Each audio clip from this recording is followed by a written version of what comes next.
بسم اللہ الرحمن الرحیم. باب لزوجک علیک حق، تمہاری بیوی کا تمہارے اوپر حق ہے.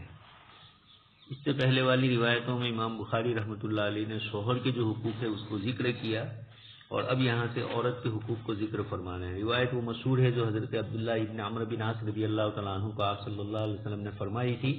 ان کے والد محترم حضرت عمرو بن عاص کی شکایت کرنے پر بیوی کے ساتھ ان کے تعلقات کے سلسلے میں ان کی بیوی نے تعریف کی تھی کہ عبداللہ بہت اچھے آدمی ہیں، لیکن پھر اسی تعریف میں کچھ جملے اسے ارشاد فرمائے جس سے حضرت عمرو بن عاص رضی اللہ تعالیٰ عنہ کو محسوس ہوا کہ یہ بیوی کے حقوق ادا نہیں کر رہے ہیں.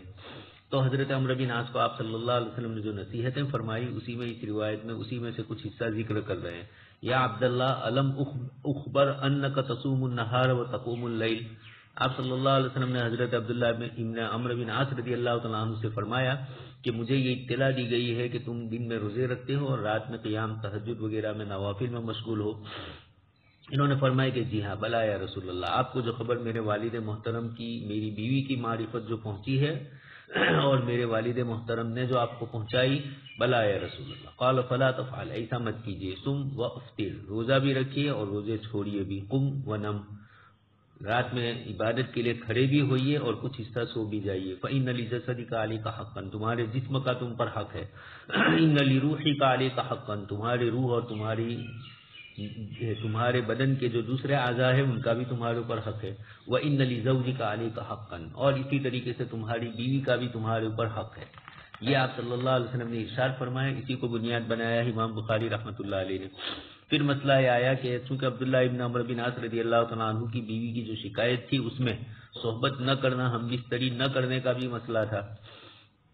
تو علماء کے درمیان یہ مسئلہ آیا کہ آیا ایک آدمی اپنی بیوی سے نکاح کرنے کے بعد کب تک صحبت نہ کرے تو ان کے درمیان جدائی کروائی جائے، یا یہ کہ وہ اس کو جدا کر دے. ہمارے نزدیک امام ابو حنیفہ رحمۃ اللہ علیہ کے نزدیک نکاح کے بعد ایک مرتبہ تو اس کے لیے صحبت کرنا واجب ہے، اور یہ وجوب دیانتن ہے، قضا نہیں ہے. البتہ ابن حمام رحمۃ اللہ علیہ جو بات فرماتے ہیں وہ زیادہ مناسب ہے کہ مدت الا 4 ماہ میں ایک مرتبہ تو صحبت کرنا ضروری ہے. حضرت عمر رضی اللہ تعالیٰ عنہ کا واقعہ بھی سن چکے ہیں. ایک مجاہد جہاد میں گئے تھے اور ان کی بیوی کے جو اشعار حضرت عمر رضی اللہ تعالیٰ عنہ نے سنے، پھر اس کے بعد انہوں نے اپنی صاحبزادی حضرت حفصہ رضی اللہ تعالیٰ عنہ سے بھی پوچھا، اور پھر یہ مسئلہ 4 مہینے والا حضرت عمر نے ذکر فرمایا. البتہ اگر شوہر کوئی بیمار ہے یا عورت بیمار ہے اور اس طرح کے مسائل ہیں تو وہ ایک الگ چیز ہے، لیکن فی نفسی ہی جب نکاح کر کے آئے ہیں تو عورت کی اپنی شہوت کے جو تقاضے ہیں اگر پورا نہیں کرے گا تو دونوں کے درمیان مسائل کھڑے ہوں گے اور کہیں دوسری چیزوں کے بھی امکانات ہیں. تو صحبت کرنا اس کے ساتھ احناف کا یہ جو پہلا مسئلہ ذکر کیا کہ ایک مرتبہ تو واجب ہے، یہ سب اصولی گفتگو ہے، اصل ہے عملی زندگی کے مسائل. اس لیے ابن حمام رحمۃ اللہ علیہ جو فرماتے ہیں 4 مہینے والے، یا کبھی عورت کی طبیعت ہو مرد کی طبیعت، یہ مسائل شادی کے بعد سمجھ میں آئیں گے. باب المرأۃ راعیۃ فی بیت زوجہا، عورت اپنے شوہر کے گھر کی نگران ہے. جس طریقے سے وہ اپنی ذات کی نگران ہے اس طریقے سے شوہر کے مال اور شوہر کی اولاد، شوہر کی عزت، ان سب چیزوں کی بھی وہ نگہبان ہے، اس کو اس کی بھی حفاظت کرنی چاہیے. کلکم راعٍ وکلکم مسئول عن رعیتہ، تم میں سے ہر ایک نگران ہے اور ہر ایک ذمہ دار ہے. امیر ذمہ دار ہے، مرد اپنی گھر والوں پر ذمہ دار ہے، عورت ذمہ دار ہے اپنے شوہر کے گھر میں. امام بخاری رحمۃ اللہ علیہ نے اسی روایت کو ترجمۃ الباب بنایا. یہاں ولدی کا لفظ بھی اس کے ساتھ ہے. اس کے بعد ہے باب قول اللہ تعالی الرجال قوامون علی النساء بما فضل اللہ بعضهم علی بعض. آیت کریمہ میں اللہ تبارک و تعالیٰ نے مردوں کو نگران اور ذمہ دار بنایا اور اس کی 2 وجوہات ذکر فرمائی. ایک وجہ تو ایسی ذکر کی جس میں دونوں شریک ہے، لیکن اشارہ پھر بھی قوامیت کی صفت کا مرد میں ہے، اس کے لیے فرما دیا بما فضل اللہ بعضهم علی بعض، ایک کو دوسرے پر فضیلت ہے. اور قوامیت کی فضیلت مرد کو دی گئی اس لیے کہ مرد کے قوا اور مرد کی جسمانی ساخت اور حیت اور اس کے سوچ و فکر کو اللہ پاک نے اسی طرح بنایا. اس کے مقابلے میں عورت کی فطری طبیعت ہی کمزور ہے، اور اس کے دیکھ رہے ہیں آپ کبھی کوئی ایک عورت غالب آ گئی تو اس سے کوئی مطلب نہیں ہوتا ہے. عمومی احوال کے اعتبار سے عورتوں اور مردوں میں جو فرق ہے جسمانی ساخت کے اعتبار سے بھی رات دن سائنسدان ان تمام چیزوں کو قبول کر چکے ہیں اور دماغی قوت اور فہم کے اعتبار سے بھی ذکر کیا. حتیٰ کہ مولانا ابوالکلام آزاد نے تو جو ایک عربی کتاب کے حوالے سے نقل فرمایا اس کے اندر یہ بھی لکھا کہ عورت کا دماغ مرد کے دماغ سے 100 گرام چھوٹا ہے. یقینی بات ہے کہ جب اس کا جسمانی اعتبار سے اس طرح ساختہ کا مسئلہ ہے تو اور بھی دوسرا ہارمون کے مسائل اس کے الگ لگے ہوئے ہیں. اس طرح مختلف قسم کی کمزوریاں اس کے اندر ہے طبیعی اعتبار کی اور یہ اس کے لیے عیب نہیں ہے. یہ کچھ اس طرح کی چیزیں ہونا یہی بما فضل اللہ بعضهم علی بعض. اس لیے لکھا ہے کہ اولاد جننے کی صلاحیت اللہ پاک نے انہی میں رکھی ہے اس لیے کہ وہ جذبات والی ہے. وہ سوچ و فکر کے اندر اتنی زیادہ طویل نہیں ہوگی. ومن ينشأ في الحلیہ وهو في الخصام غیر مبین. بچپن سے جو ان زیورات کے اندر پلی بڑھی ہو اور اس کے ساتھ وہ فی الخصام غیر مبین دلائل کے اندر وہ اچھی طریقے سے بات نہیں کر پاتی ہے. خیر اسی لیے آج کی سائنسدانوں نے بھی اس کا تجزیہ کیا کہ نوبل انعام پانے والے مرد زیادہ ہے عورتیں کم ہے. اور انگلینڈ کے سائنسدانوں نے کہا کہ انجینئرنگ کے شعبے ڈاکٹری کے شعبے اس کے اندر عورتیں کم جاتی ہے اور ان کے دماغ میں یعنی وہ چیزیں کم ہوتی ہے ان کے لیے ان کی طرف سے اور وہ آرٹس کے سبجیکٹ میں اور زیادہ سے زیادہ کامرس کے سبجیکٹ کے اندر زیادہ ہوتی ہے. خیر تو ایک تو بتلایا دونوں کے ایک دوسرے پر فضیلت ہے لیکن یہاں پھر بھی مرد کی فضیلت الرجال قوامون کے ضمن میں ذکر کیا. اس لیے اتنی بار ضرور ہوئی کہ جب اللہ پاک نے قوامیت عطا فرمائی اور دونوں کو فضیلت دی تو قوامیت والی فضیلت والی چیزیں اللہ نے مردوں میں زیادہ رکھی. آگے اس کے بعد وبما انفقوا من اموالہم دوسری چیز جو قرآن نے ذکر فرمائی شوہر خرچ کرتا ہے. چنانچہ انسائکلوپیڈیا اور بریٹانیکا میں صاف لکھا ہوا ہے کہ یورپ میں طلاق کی کثرت کیوں ہے. اس کی وجہ جو ذکر کی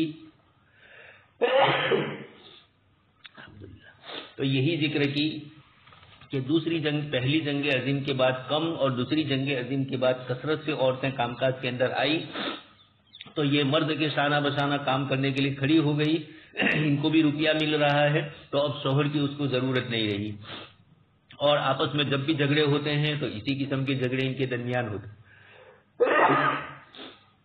تو ان دونوں چیزوں کی طرف آیت میں اشارہ فرمایا گیا. خیر تو آگے اس کے بعد یہ آیت کریمہ ذکر کر کے روایت ذکر کی امام بخاری رحمۃ اللہ علیہ نے آپ صلی اللہ علیہ وسلم کی وہی روایت جو اس سے پہلے آپ سن چکے ہیں ایلا والی امام بخاری رحمۃ اللہ علیہ کے پیش نظر پوری آیت کریمہ ہے. اس لیے ان اللہ کان علیما حکیما تک کان علیا کبیرا وہاں تک اشارہ فرما دیا.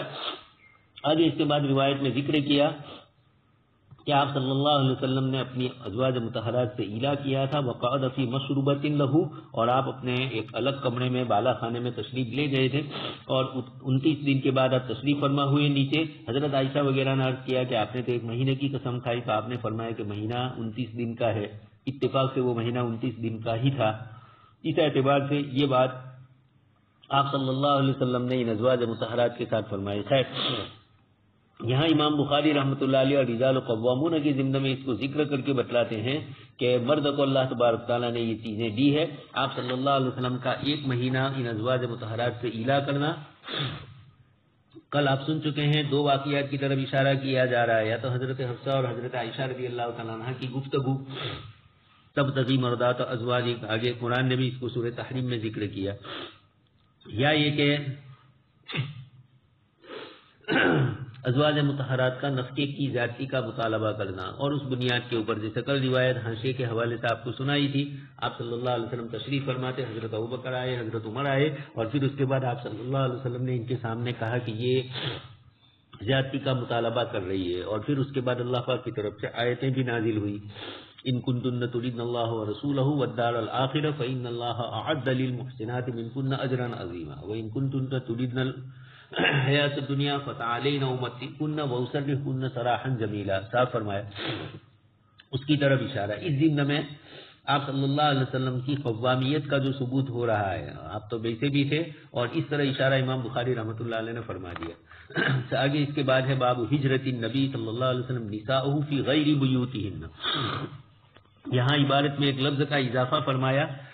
آپ صلی اللہ علیہ وسلم نے ازواج مطہرات کو جو چھوڑا آپ ان کے کمرے میں نہیں گئے بلکہ آپ نے سب سے الگ مشروبہ اوپر کا ایک حصہ تھا بالا خانہ، وہاں آپ صلی اللہ علیہ وسلم نے قیام فرمایا، تو تمام ازواج مطہرات کے کمرے چھوڑ دیے اور آپ اپنے لیے ایک الگ کمرے میں تشریف لے گئے۔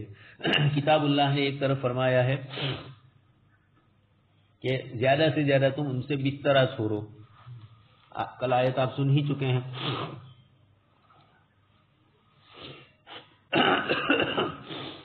یہ آیت کریمہ میں جو اشارہ ہے وہ جروحن فی المضاجع، کچھ حضرات کا کہنا ہے کہ آیت کریمہ میں اللہ تبارک و تعالیٰ نے فرما دیا ہے کہ وَضْرِبُوهُنَّ فِي الْمَضَاجِعِ، دونوں شکلیں ہیں، یعنی آیت میں الگ ہے، حدیث شریف کے غیر بیوتہن جو امام بخاری نے استدلال کیا مشروبہ کی بنیاد پر، تو بظاہر دونوں میں تعارض ہو رہا ہے۔ آیت کریمہ یہ کہہ رہی ہے کہ بستروں میں ان کو چھوڑ دو، یعنی کمرہ وہی رہے اور بسترا الگ ہو جائے، اور حدیث شریف یہ فرماتی ہے کہ آپ صلی اللہ علیہ وسلم نے سب سے الگ ہو کر بالا خانے میں تشریف لے گئے۔ محدثین نے دونوں چیزوں کی طرف جواب دیے ہیں کہ دونوں چیزیں اپنی جگہ پر ہے، لیکن حجرے میں ہو اور پھر اس سے دور ہو جائے تو اس کے اندر زیادہ تکلیف ہوتی ہے، اور جب کمرہ بدل لیا جائے تو نہیں ہوتی۔ یہ دونوں اپنے اپنے اعتبارات سے ہے، کبھی یہ ہوتا ہے کہ کمرہ بدل لے تو اور زیادہ دونوں میں ناراضگی ہو جائے، تو یہ احوال کے اعتبار سے، اس لیے محدثین یہ فرماتے ہیں کہ قرآن کریم نے بھی جو ذکر فرمایا اور حدیث شریف میں بھی جو آپ صلی اللہ علیہ وسلم کا معمول، یہ خود اس بات کی دلیل ہے کہ آیت میں جو وَاهْجُرُوهُنَّ فِي الْمَضَاجِعِ فرمایا، یہ مطلق بسترے کا ذکر ہے، چاہے وہ کمرے میں ہو چاہے کمرے کے علاوہ ہو، اور اس کا تعلق عورتوں کو کم سے کم تکلیف دینے سے ہے۔ تو کم سے کم تکلیف، میاں بیوی اپنے احوال کو جانتے ہیں، شوہر بیوی کے مزاج کو اور اس کے تعلقات کی شکلوں کو جانتا ہے، اس لیے جہاں اس کو کم تکلیف ہو اس طرح کیا جائے۔ آپ صلی اللہ علیہ وسلم نے بھی ازواج مطہرات کو کم تکلیف ہو اس کے لیے سب سے ہی الگ ہو کر آپ صلی اللہ علیہ وسلم الگ تشریف لے گئے۔ یہ دلیل ہے کہ ان کو کم تکلیف پہنچانے کی یہی ایک شکل آپ صلی اللہ علیہ وسلم کو اس وقت زیادہ پسندیدہ آئی، اس لیے آپ صلی اللہ علیہ وسلم نے یہ عمل کیا۔ اس لیے اپنا کمرہ چھوڑنا بھی جائز ہوگا، اور اگر اسی کمرے کے اندر الگ ہو جائے تو بھی جائز، دونوں چیزیں اپنی جگہ پر ہے۔ آگے اس کے بعد روایت میں کلام ہوتا ہے وَيُذْكَرُ، ایک تو مجہول کے صیغے سے امام بخاری ذکر کرتے ہیں، حضرت معاویہ ابن حیدہ نے اس روایت کو مرفوعاً ذکر کی، اور وہ یہ کہہ رہے ہیں اپنی روایت میں یہ اضافہ ہو رہا ہے غیر اللہ تہجر الا فی البیت، مگر یہ کہ وہ اپنی بیوی کو نہ چھوڑے مگر کمرے ہی میں۔ یہ عبادت ہے تو یہ کتاب اللہ کی آیت کے موافق ہے، وَاهْجُرُوهُنَّ فِي الْمَضَاجِعِ کے۔ اس اعتبار سے روایت اپنی جگہ پر ہے، لیکن امام بخاری رحمۃ اللہ علیہ ترجیح دے رہے ہیں حضرت معاویہ ابن حیدہ کی روایت کے مقابلے کے اندر، والاول وصح کہہ کر اس روایت کو ضعیف قرار دے رہے ہیں، اور پہلے والی حضرت انس کی جو روایت ہے اسی کو زیادہ مناسب سمجھا ہے، اس لیے فرما دیا کہ مرجوح ہونے کی طرف اشارہ کیا کہ چھوڑنا ہجرت غیر بیوتہن، ترجمہ بھی وہی قائم کیا امام بخاری نے، اور روایت پر بھی کلام کرتے ہوئے فرمایا، لیکن خیر امام بخاری رحمۃ اللہ علیہ نے آیت کا کوئی جواب نہیں دیا۔ آیت کریمہ میں فی المضاجع ہے تو پھر مضاجع کی تفسیر کیا کی جائے؟ مضاجع کی تفسیر مطلق بسترا، چاہے کمرے میں ہو چاہے کمرے کے علاوہ ہو، یا مضاجع کا معنی ایک ہی بسترا مراد ہے جو ایک ہی کمرے میں اس کا تصور ہو سکتا ہے؟ حاصل یہ ہے علماء کرام یہی فرماتے ہیں کہ آیت کریمہ نے وَاهْجُرُوهُنَّ فِي الْمَضَاجِعِ، حجر کا لفظ جو ذکر فرمایا تو یہ دور ہونا ہے۔ اب چاہے وہ آپ صلی اللہ علیہ وسلم کو تو ازواج مطہرات کی ایک بڑی تعداد تھی، اور ان سب کے کمرے میں الگ الگ یہ مسائل تھوڑے ہوتے، اس بنیاد پر بھی شاید آپ صلی اللہ علیہ وسلم نے کیا۔ دوسری بات یہ ہے کہ یہاں ایک تو ناراضگی کی بھی شکل تھی، اور خود کتاب اللہ کی آیتیں نازل ہو کر اس کی طرف اشارہ فرما رہی ہے، چاہے وہ ناراضگی دونوں میں سے کوئی بھی وجہ ہو، شہد والی وجہ ہو، حضرت ماریہ والی، حضرت حفصہ رضی اللہ تعالیٰ عنہ کے حجرے میں صحبت والا جیسا آپ سن چکے ہیں، یا نفقے کے مطالبے والا، محدثین نے دونوں کو جمع کیا ہے۔ اس اعتبار سے مناسب یہی ہے کہ شوہر جیسا مناسب سمجھے، یہ سمجھے کہ بیوی کو تکلیف کس میں زیادہ ہوگی تو اس طریقے کو نہ اپنائے۔ آگے اس کے بعد روایت ہے حضرت اکرمہ بنت عبد الرحمن ابن الحارث خبر دینے کہ حضرت ام سلمہ رضی اللہ تعالیٰ عنہ نے ان کو خبر دی کہ اللہ کے نبی صلی اللہ علیہ وسلم نے قسم کھائی کہ اپنی بعض ازواج مطہرات کے پاس 1 مہینے تک نہیں جائیں گے۔ اس روایت میں لفظ بعض ازواج ہی کا لفظ آیا ہے، جس سے معلوم ہوتا ہے کہ مسئلے کا تعلق جن کے ساتھ تھا ان کی طرف اشارہ ہے، اور اگر نفقے کی زیادتی والا مسئلہ ہے تو پھر سب مراد، لیکن اس لفظ کے اشارے سے معلوم ہوتا ہے کہ تمام ازواج مطہرات کے ساتھ یہ مسئلہ پیش نہیں آیا تھا۔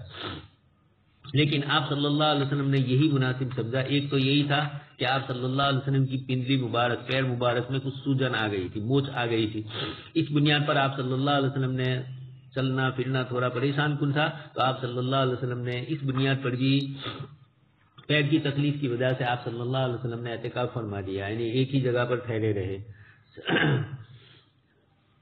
پھر اس کے بعد جب 29 دن پورے ہوئے تو آپ صلی اللہ علیہ وسلم تشریف لائے، تو غدن اور صبح کے وقت یا شام کے وقت تو آپ سے دریافت، آپ سے عرض کیا گیا کہ اللہ کے نبی مہینہ تو 29 دن کا نہیں 30 دن کا ہوتا ہے، اس کا جواب پھر آپ نے دے دیا، روایت سن چکے ہیں۔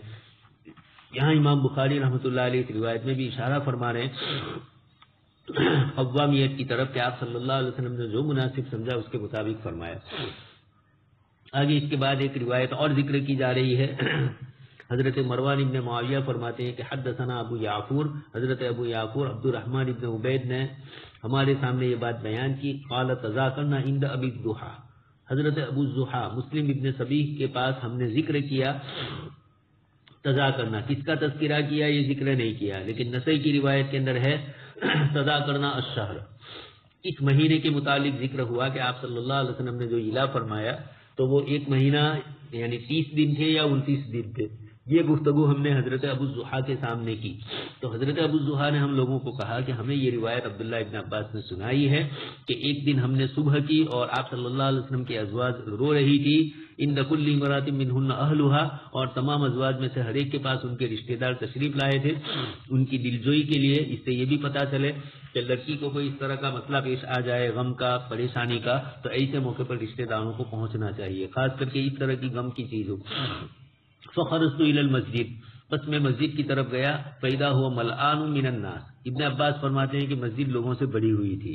حضرت عمر ابن خطاب آئے اور وہی روایت جو اس سے پہلے آپ سن چکے ہیں، تھوڑی دیر ٹھہرے، وہ فی غرفۃ له، آپ صلی اللہ علیہ وسلم تو اپنے حجرے میں تھے بالا خانے پر، فلم یجبہ احد، آپ نے سلام کیا، جواب نہیں دیا۔ مراد یہی ہے کہ سلام کا تو جواب ملا تھا لیکن اندر آنے کی جو اجازت تھی اس کا مسئلہ ہے اصل تو۔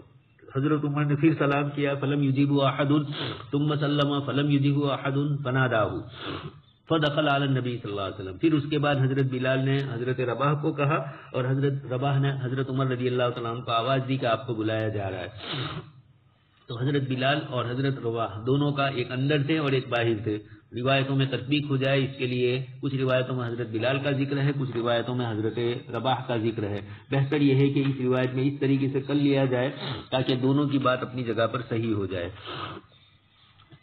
آگے اس کے بعد یہ ہے کہ حضرت عمر نے سلام کیا، جواب نہیں دیا، تو بات یہی ہے کہ حضرت عمر نے اجازت لینے کے لیے کہا تھا، تو ہر دفعہ اس نے کہا کہ میں نے آپ کا ذکر کیا لیکن آپ صلی اللہ علیہ وسلم نے کوئی جواب نہیں دیا۔ تو یہاں اختصار ہے اور اصل صورت وہی پہلے والی لمبی روایت ہے، اسی کا اعتبار کیا جائے۔ حضرت عمر کی اجازت لینے کو تعبیر کیا سلم علیہ فلم یجیبہ، سلام کا تو جواب ملا لیکن فلم یجیبہ اندر داخل ہونے کی جو گفتگو تھی وہ آپ صلی اللہ علیہ وسلم کی طرف سے وضاحت نہیں ہوئی۔ خیر، اس روایت سے یہ بھی معلوم ہوتا ہے کہ یہ واقعہ فتح مکہ کے بعد ہے، اس لیے کہ عبداللہ ابن عباس اس روایت کو نقل کرتے ہیں اور حضرت عبداللہ ابن عباس رضی اللہ تعالیٰ عنہما آپ صلی اللہ علیہ وسلم کی فتح مکہ کے بعد ہی تشریف لائے تھے۔ حضرت عباس بھی اس سے تھوڑے دن پہلے ایمان لائے تھے اور پھر اس کے بعد حضرت عباس ابو سفیان کو لے کر حضور کے پاس آئے تھے فتح مکہ سے پہلے جو واقعات ہوئے اس کے اندر۔ خیر، الا کا یہ واقعہ حجاب کے نزول کے بعد کا ہے، یہ بھی اس بات کی دلیل ہے، اس لیے کہ آپ سن چکے ہیں حضرت انس رضی اللہ تعالیٰ عنہ نے قصہ نقل کیا حضرت زینب کے نکاح کے وقت کا، اور حضرت زینب رضی اللہ تعالیٰ عنہ کا نکاح کے بعد ہی حجاب والی آیتیں نازل ہوئی ہے، تو الا کا واقعہ اس کے بعد کا ہے۔ مسلم شریف کی کچھ روایتوں میں ہے کہ سب سے پہلے قصے تخیر نزول حجاب سے پہلے پیش آیا تھا، یہ جو بعض روایتوں میں ہے مسلم شریف کی، یہ راوی کا وہم ہے، تخیر کا واقعہ الہ کے ساتھ ہی پیش آیا. یہی آیت کریمہ جو ابھی میں نے آپ کے سامنے پڑھی، ان کنتن تردن اللہ ورسولہ والدار الآخرہ، یہ آیت کریمہ تخیر جو ملی، قل لأزواجك إن كنتن تردن الحياة الدنيا وزينتها فتعالين أمتعكن وأسرحكن سراحا جميلا وإن كنتن تردن الله ورسوله، یہ جو تخیر ملی، یہ تخیر کا جو واقعہ ہے یہ الہ کے ساتھ ہی پیش آیا، اس لیے کہ عموماً روایتوں میں ان دونوں کا ذکر موجود ہے، اس لیے واقعہ الہ نزول حجاب کے بعد ہی ہوا ہے سن 9 ہجری. اس لیے جن روایتوں میں نزول حجاب سے پہلے ذکر ہے تخیر کے قصے کی بات، تو یہ مناسب نہیں معلوم ہوتی ہے مسلم شریف کی روایتوں میں. یہ بخاری کی جو روایت ہے اس سے بھی اسی طرح اشارہ ہو رہا ہے. خیر، حضرت عمر نے سلام کیا، یعنی سلام کے بعد ان کو اندر آنے کی اجازت نہیں ملی، پھر اجازت ملی تو فدخل علی نبی صلی اللہ علیہ وسلم. پھر اس کے بعد حضرت عمر نے وہی ذکر کیا جو آپ سن چکے ہیں، باب ما یکرہ من ضرب النساء وقولہ وضربوہن ضربا غیر مبرح، باب ما یکرہ من ضرب النساء. اب یہاں سے یہ گفتگو ہے کہ عورتوں کو مارنے کے سلسلے میں کراہت کا ذکر کیا جا رہا ہے. آیت کریمہ میں ہے وضربوہن، تو امام بخاری رحمۃ اللہ علیہ دونوں کا تعارض بھی ذکر کر رہے ہیں کہ حدیث شریف میں جو آپ صلی اللہ علیہ وسلم نے منع فرمایا، لیکن منع کی جو بات ہے وہ مطلق مارنے کی ممانعت نہیں ہے، بلکہ آپ صلی اللہ علیہ وسلم نے یہ فرمایا کہ لا یجلد احدکم امرأتہ جلد العبد، تم میں سے کوئی ایک اپنی بیوی کو اس طرح کوڑے نہ مارے جس طریقے سے غلام کو مارے جاتے ہیں. یہ بتلا دیا کہ کبھی اپنے غلام اور بانی کی پٹائی کرتے ہیں تو غلام کو جو مارا جاتا ہے اس کو کچھ کوڑے زیادہ مارے جاتے ہیں، تو اس طریقے کا عورت کے ساتھ سلوک نہ کرے. اس لیے ویسے بھی تعارض نہیں ہے. اور مزید اگر تعارض ظاہر میں لگ رہا ہے کہ آیت کریمہ میں وضربوہن فرمایا، اس پر ایک مستقل کتاب ابھی آئی ہے صلاح الدین سلطان صاحب کی، عورتوں کی پٹائی کے سلسلے کی، تو یہ مسئلہ وضربوہن قرآن کریم میں ذکر فرمایا گیا. حدیث شریف میں یہ فرمایا کہ غلام کی طرح نہ مارا جائے، مطلق مارنے کی ممانعت نہیں ہے، زیادہ مارنے کی ممانعت ہے. اور اسی کو دوسری روایت کے پیش نظر امام بخاری رحمۃ اللہ علیہ نے ضربا غیر مبرح، ایسی مار جو نشان لگا دے، ایسی زیادتی والی مار نہ ماری جائے. آپ صلی اللہ علیہ وسلم مسواک لیتے تھے اور ہلکی پھلکی بات کرتے تھے. آیت میں وضربوہن ہے، اس کی تفسیر کی ہوا ہے امام بخاری رحمۃ اللہ علیہ نے فرما دی. آگے حضور فرماتے ہیں ثم یجامعھا فی آخر الیوم، دن میں آپس میں ناچاکی ہوئی اور مرد نے اس کی پٹائی کر لی اچھی خاصی. ثم یجامعھا فی آخر الیوم، اور اب رات کو سوتے ہیں، رات کو صحبت کریں. تو صحبت یہ توافق کو چاہتی ہے، طرفین سے انبساط کو چاہتی ہے، اور پٹائی کرنا یہ آپس میں منافرت پیدا کرتا ہے. ہمارے یہاں ایک بڑی عمر کے چاچا تھے، جب ان کو کوئی یہ کہتا ہے کہ فلاں نے اپنی بیوی کی پٹائی کی تو یہ کہتے تھے کہ یہ ایک بیوی کو نہیں سنبھال سکتا ہے اور پٹائی کرتا ہے، یعنی ہارنے والا ہی بیوی کی پٹائی کرتا ہے. مرد ہے، سمجھدار ہے، عقل مند ہے. آپ صلی اللہ علیہ وسلم کی روایتوں کے ذریعے کتنی معلومات ہوئی، جتنا زیادہ آپ صلی اللہ علیہ وسلم، ایک تو 9 ازواج مطہرات کے ساتھ آپ کا مسئلہ مجموعی طور پر تو 11، تو آپ صلی اللہ علیہ وسلم کا ان عورتوں سے واسطہ ہوا، اور ہر ایک کے مزاج الگ الگ. آپ صلی اللہ علیہ وسلم ہر ایک کے ساتھ اس طریقے سے پیش آئے، اور اس طریقے سے ذخیرے احادیث کے اندر ہمارے سامنے عورتوں اور مردوں کے تعلقات کے سلسلے میں اسلام نے جتنی چیزیں بتلائی دنیا کے اور کسی مذہب نے نہیں بتلائی، اور کسی تھیوریوں نے اور کسی قسم کے ازم نے، اور عصر حاضر کے بھی جو معاشرتی زندگی کے ماہر ہے، ماہرین سماجیات، سوشل لائف کے، وہ بھی ان چیزوں کو نہیں بتلا سکتے. آپ صلی اللہ علیہ وسلم نے نفسیاتی طور پر، سائیکولوجیکل طور پر اندر سے نفس کے اندر جو وسوسے آ سکتے ہیں، میاں بیوی کے تعلقات میں رکھنا اندازی کی جو شکلیں آ سکتی ہیں، قولی اعتبار سے، عبادات کے اعتبار سے، معاملات کے اعتبار سے، معاشرات کے اعتبار سے، تمام چیزوں کو کھول کر آپ صلی اللہ علیہ وسلم نے ذکر فرما دیا. تو یہاں پر بھی آپ صلی اللہ علیہ وسلم نے یہ فرمایا کہ دن میں تو اپنی بیوی کو مارتا ہے، اور رات کو جب اس سے صحبت کرنے جائے گا تو آپس میں دونوں کے درمیان کیا رابطہ ہوگا، کیا تعلق ہوگا. تو اس لیے بہتر یہی ہے کہ عورتوں کے ساتھ حسن سلوک کے ساتھ رہا جائے. اور کبھی کبھار وہ اس طرح، لیکن آگے جو آ رہا ہے لا تطیع المرأۃ زوجہا فی معصیۃ، عورت کو بھی یہ کہا گیا اور شوہر کو بھی کہا گیا کہ گناہ اور برائی کے کاموں کے اندر عورت کی نہ سنی جائے. اس طریقے سے یہاں عورت کو کہا جا رہا ہے، جیسے ایک صحابیہ رضی اللہ تعالیٰ عنہ کسی بیماری کی وجہ سے ان کے بال جڑ گئے تھے، ان کے شوہر بار بار ان کی اپنی ساس سے یا اپنی بیوی سے کہتے ہوں گے کہ اس کے ساتھ دوسرے کچھ بال لگا لو، تو وہ عورت آپ صلی اللہ علیہ وسلم کی خدمت میں آئی ساس، اور انہوں نے کہا کہ میری بیوی کا یہ مسئلہ ہے، ان امرأۃ من الانصار زوجت ابنتها، انصاریہ ایک صحابیہ رضی اللہ تعالیٰ عنہ نے اپنی بیٹی کی شادی کروائی، فتمحت شعر رأسها، اور اس بچی کے سر کے بال جھڑ گئے کہیں کسی وجہ سے، تو فجاءت الی النبی صلی اللہ علیہ وسلم، وہ آئی ساس اور انہوں نے آپ صلی اللہ علیہ وسلم سے ذکر کیا، اور یہ بھی فرمایا ان زوجہا امرنی ان اصیل فی شعرہا، اس کے شوہر کا تقاضا ہے یعنی ہمارے داماد کا کہ کسی طریقے سے میں ان کے بالوں میں کوئی اور بال دوسرے جوڑ دوں۔ آپ صلی اللہ علیہ وسلم نے فرمایا کہ لا انہ قد لعن الموصلات اور موصلات دونوں ہے۔ آپ صلی اللہ علیہ وسلم نے فرمایا کہ بال جوڑنے والیوں پر اللہ پاک کی طرف سے لعنت کی گئی ہے، یہ اتنی زیادہ تکلیف نہیں ہوگی، اس بنیاد پر آپ صلی اللہ علیہ وسلم نے فرمایا، یعنی بال لگانے کی ایک تو عہد صحابہ ہے، اس صحابی رضی اللہ تعالیٰ عنہ کو مسئلہ معلوم نہیں ہوگا، اس لیے ان کی ساس آئی اور حضور سے مسئلہ پوچھنے کے لیے گئی۔ اس کا یہ بھی معلوم ہوا کہ اگر دینی کوئی چیز ہے یا کوئی چیز ایسی ہے جس کا تعلق کہیں نہ کہیں اسلام میں تو کوئی چیز ایسی ہے نہیں جو دین سے خارج ہو، تو اب یہ بالوں کا مسئلہ آیا، داماد نے تقاضا کیا، ساس نے بڑی حکمت عملی سے کام لیا کہ آپ صلی اللہ علیہ وسلم کی خدمت میں ہی پہنچ گئی اور پوچھ لیا کہ اللہ کے نبی صلی اللہ علیہ وسلم یہ مسئلہ ہے، آپ نے منع کیا۔ اب جب آپ کی ممانعت آ گئی تو ساس بھی مومنہ تھی اور داماد بھی مومن تھے، یقینی بات ہے کہ دونوں اس پر پھر عمل کرنے والے۔ اس سے یہ بھی پتہ چلا کہ اپنے اختلافات کو علماء اہل استنباط کی طرف لوٹاؤ۔ قرآن کریم نے فرمایا لعلمہ الذین یستنبطونہ منہم، تو اہل علم کے پاس جائیں گے تو آپ کے لیے بھی چھٹکارا مل جائے گا، ان کو بھی وہ سمجھائیں گے کہ بھئی دیکھو شرعی اعتبار سے اس طرح ہے۔ پھر اجازت کی جو گنجائشیں ہیں علماء کے یہاں، اس کو بھی پھر مفتی ہوگا، عالم ہوگا تو یہ اس قسم کی چیزوں کو جانتا ہوگا یا جاننا چاہیے۔ اصل چیز تو یہ ہے جاننا چاہیے۔ جب 9 سال مدرسوں میں ہم لگاتے ہیں تو شرعی مسائل پر ہی تو امت کو عمل کروانا ہے، حلال اور حرام کو واضح کرنے ہی کے لیے تو کتاب و سنت کے ان مضامین کو پڑھا جاتا ہے امت کو عمل کروانے کے لیے۔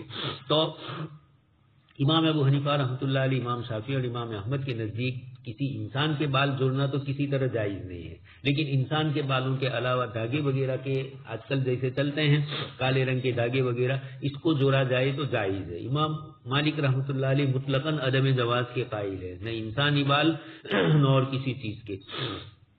اور بھی کچھ علماء نے اسی کو اختیار کیا ہے۔ امام بخاری رحمۃ اللہ علیہ آگے مستقل کتاب اللباس میں اس بحث کو ذکر کرتے ہیں۔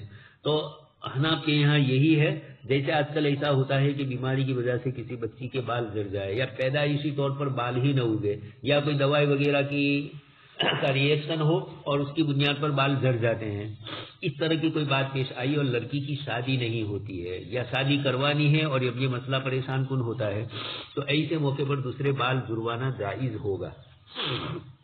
لیکن اس وقت جو ایک اور شکل اپنائی جا رہی ہے، نفس جواز تو کہیں گے، تخلقو، یہ بال کو اگانے کی، بدن ہی سے دوسرے بال لیے جاتے ہیں اور انہی بالوں کو اوپر سر کے اوپر جوڑا جاتا ہے۔ مردوں کے لیے خاص کر کے یہ ہوتا ہے جن کے سر کے اوپر بال کم ہوتے ہیں، ٹال ہوتی ہے، تو اس طرح کی چیزیں یہ لوگ کرتے ہیں آج کل۔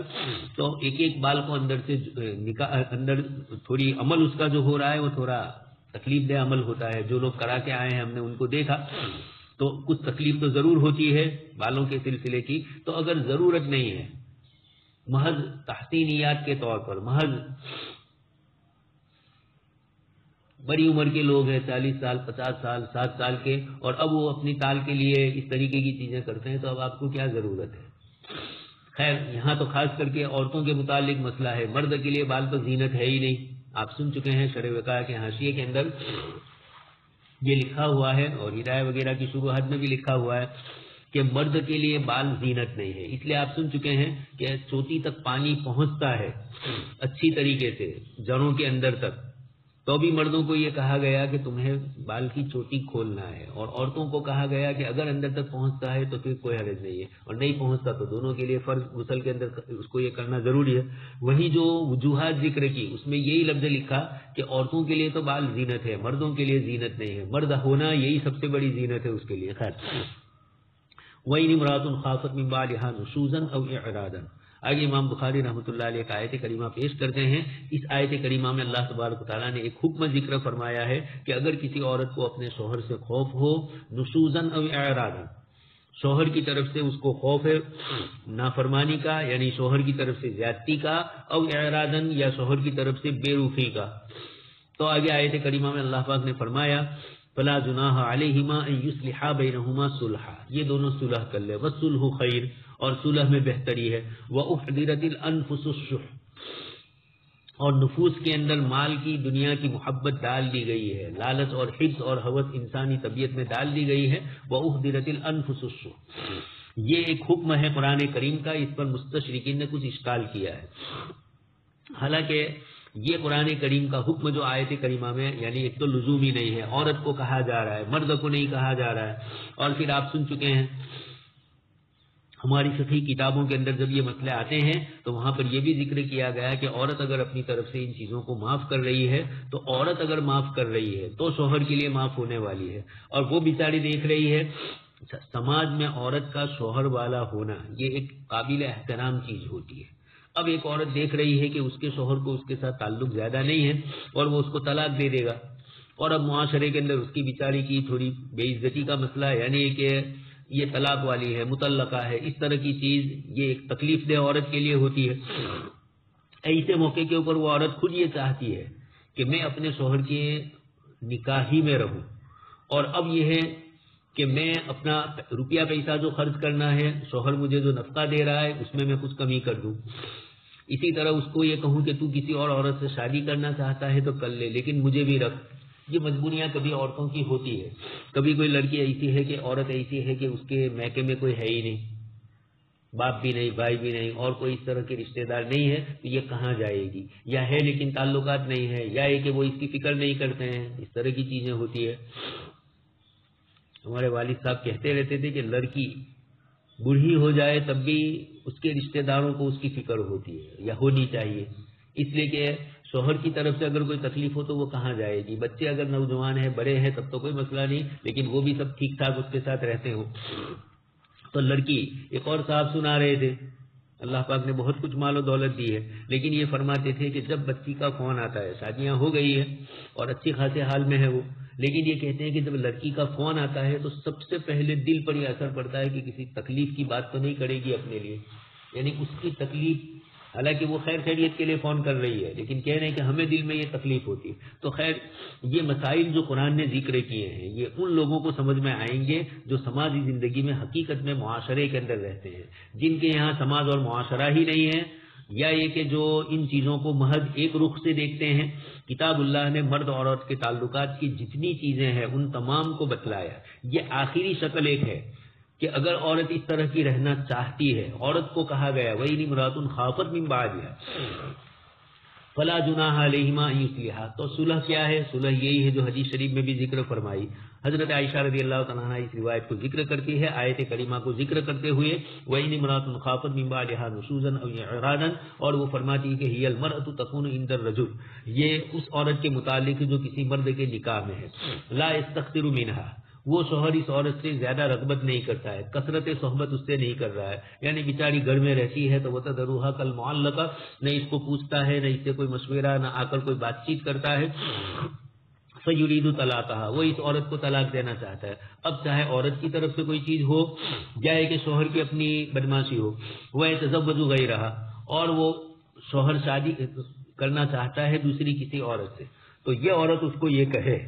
مستشرقین کو یہ اشکال ہے کہ آپ مرد کو اس طریقے سے کیوں اجازت دے رہے ہیں اور عورت کو بیچاری کو مجبور کیوں کر رہے ہیں. ہم کہہ رہے ہیں کہ یہ مجبوری کا حکم نہیں ہے، یہ حکم ہی نہیں ہے، یہ ایک مشورہ قرآن کریم دے رہا ہے کہ کبھی کبھار ایسے مرحلے پیش آتے ہیں کہ عورت کے لیے اس شوہر کے یہاں رہنے کے علاوہ بظاہر دنیاوی اعتبار سے اور کوئی چارے کار نظر نہیں آ رہا ہے.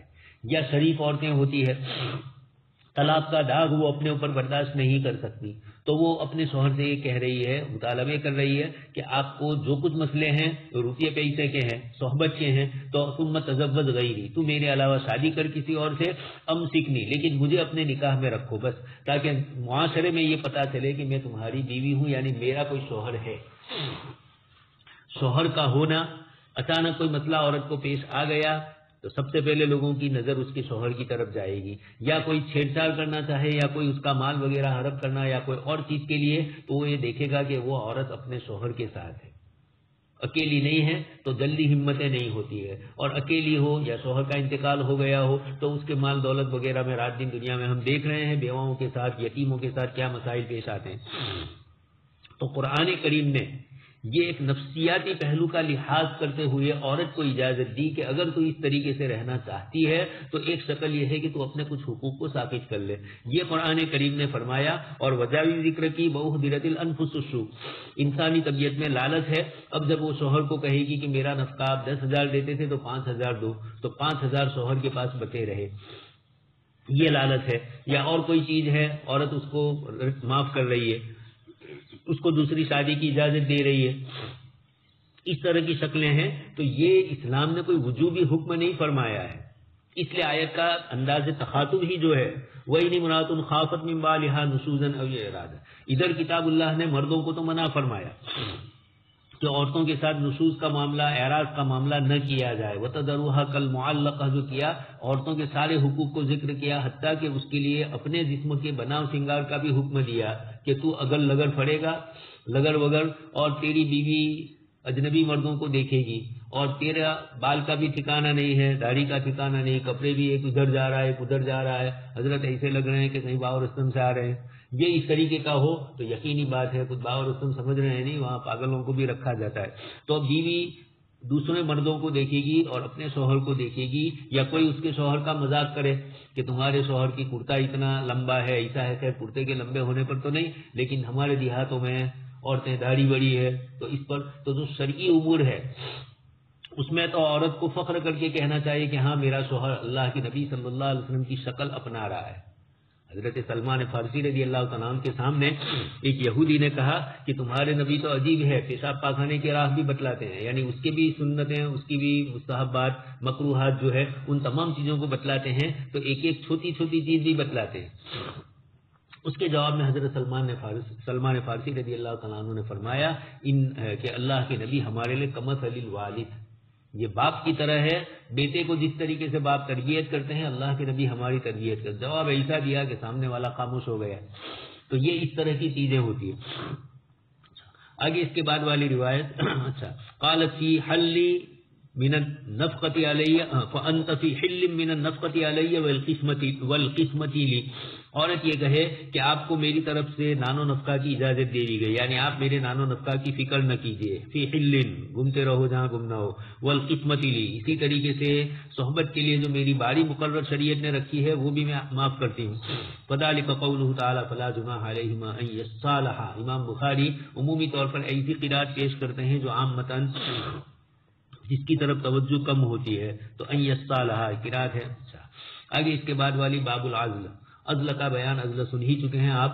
شوہر اپنی بیوی سے صحبت کرنے جائیں اور جس وقت مادے منویہ نکلے اس وقت اس کو رحم دانی میں نہ رکھے بلکہ باہر خارج کرے، یا آج کل جیسے اس طرح کی دوسری چیزیں استعمال کرنے کی ہے، نیرود وغیرہ، یہ اس طرح کی چیزیں استعمال کرے، اور کسی طریقے سے تو بچہ ہونا یہ عورت کا بھی اپنا ایک حق ہے جس طرح شوہر کا حق ہے، اس لیے آزاد عورت کو تو عزل۔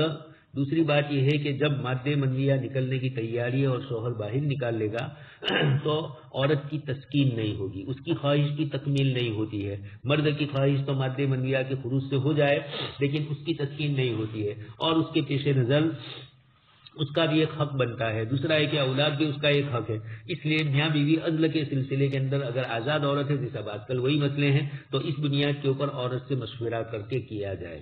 باغیوں کا مسئلہ تھا تو اس وقت ان سے اجازت لینے کی ضرورت نہیں تھی، لیکن اب یہی مسئلہ ہے، اس لیے عزل تھا۔ عزل کے متعلق آگے روایت آ بھی رہی ہے الوعد الخفی، کہ یہ عورتوں کو جیسے بچیوں کو زندہ درگور کیا جاتا تھا اسی طریقے سے یہ بھی اس طرح کی چیز ہے۔ عزل کی اجازت ہے، اس کی نفی نہیں ہے۔ آپ صلی اللہ علیہ وسلم نے عزل کے سلسلے کے اندر صحابہ کرتے تھے، اور آپ صلی اللہ علیہ وسلم پر قرآن کی آیتیں اتر رہی تھی، اور صحابی رضی اللہ تعالیٰ عنہ فرماتے ہیں کہ اس وقت کوئی حکم نفی کا نہیں آیا، یہ اس بات کے جواز کی دلیل ہے۔ لیکن ہم لوگ چھوٹے تھے، اندرا گاندھی نے 1977 کی 75-76 کی بات میں کر رہا ہوں، اس موقع کے اوپر اندرا گاندھی نے اور اس کے بیٹے سنجے گاندھی نے بہت ظلم اور زیادتی کی تھی لوگوں کے اوپر، نس بندی کے سلسلے میں، ضبط ولادت کے سلسلے میں۔ تو اس موقع کے اوپر انہوں نے لوگوں کی نس بندیاں، یعنی وہ رگ جو مادے منویہ کو یہ کر رہی ہے وہی کاٹ دی جاتی ہے تاکہ پھر اس کے بعد اولاد نہ ہو. تو اس طرح کی شکل شروع کی تھی اور اس کے لیے کچھ ان کو مولوی بھی مل گئے تھے. ہر زمانے میں ملتے ہیں. مرزا غلام محمد قادیانی کی بھی جو دلیلیں ہیں وہ اس کی جیب کی تھوڑی ہے. کچھ ایسے مولوی اس کو اس زمانے میں مل گئے تھے جنہوں نے نبوت کے مسئلے پر بھی ڈاکہ ڈالا اور اس طریقے سے اس کی تائید کی ہے. تو اس مسئلے میں بھی عزل کی بات لے آئے. اب عزل کہاں ایک سادہ اور فطری طریقہ ہے اور یہ شوہر اور بیوی بچے کے سلسلے میں کیا چاہ رہے ہیں آپسی مشورے سے عزل ہو رہا ہے. نہیں چاہ رہے ہیں اس بنیاد پر اور کیوں نہیں چاہ رہے ہیں وہ دونوں جانتے ہوں گے. تو اس کی اجازت اس اعتبار سے مل رہی ہے.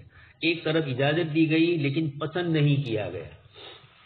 حضرت ابو ہریرہ کو بھی آپ صلی اللہ علیہ وسلم نے فرمایا تو کئی صحابہ کرام آئے حضور صلی اللہ علیہ وسلم سے. انہوں نے ایک تو اس چیز کی اجازت مانگی استحصاء والی خصیتین والی اس کو کاٹ ہی دیا جائے تو آپ صلی اللہ علیہ وسلم نے اس کو پسند نہیں فرمایا.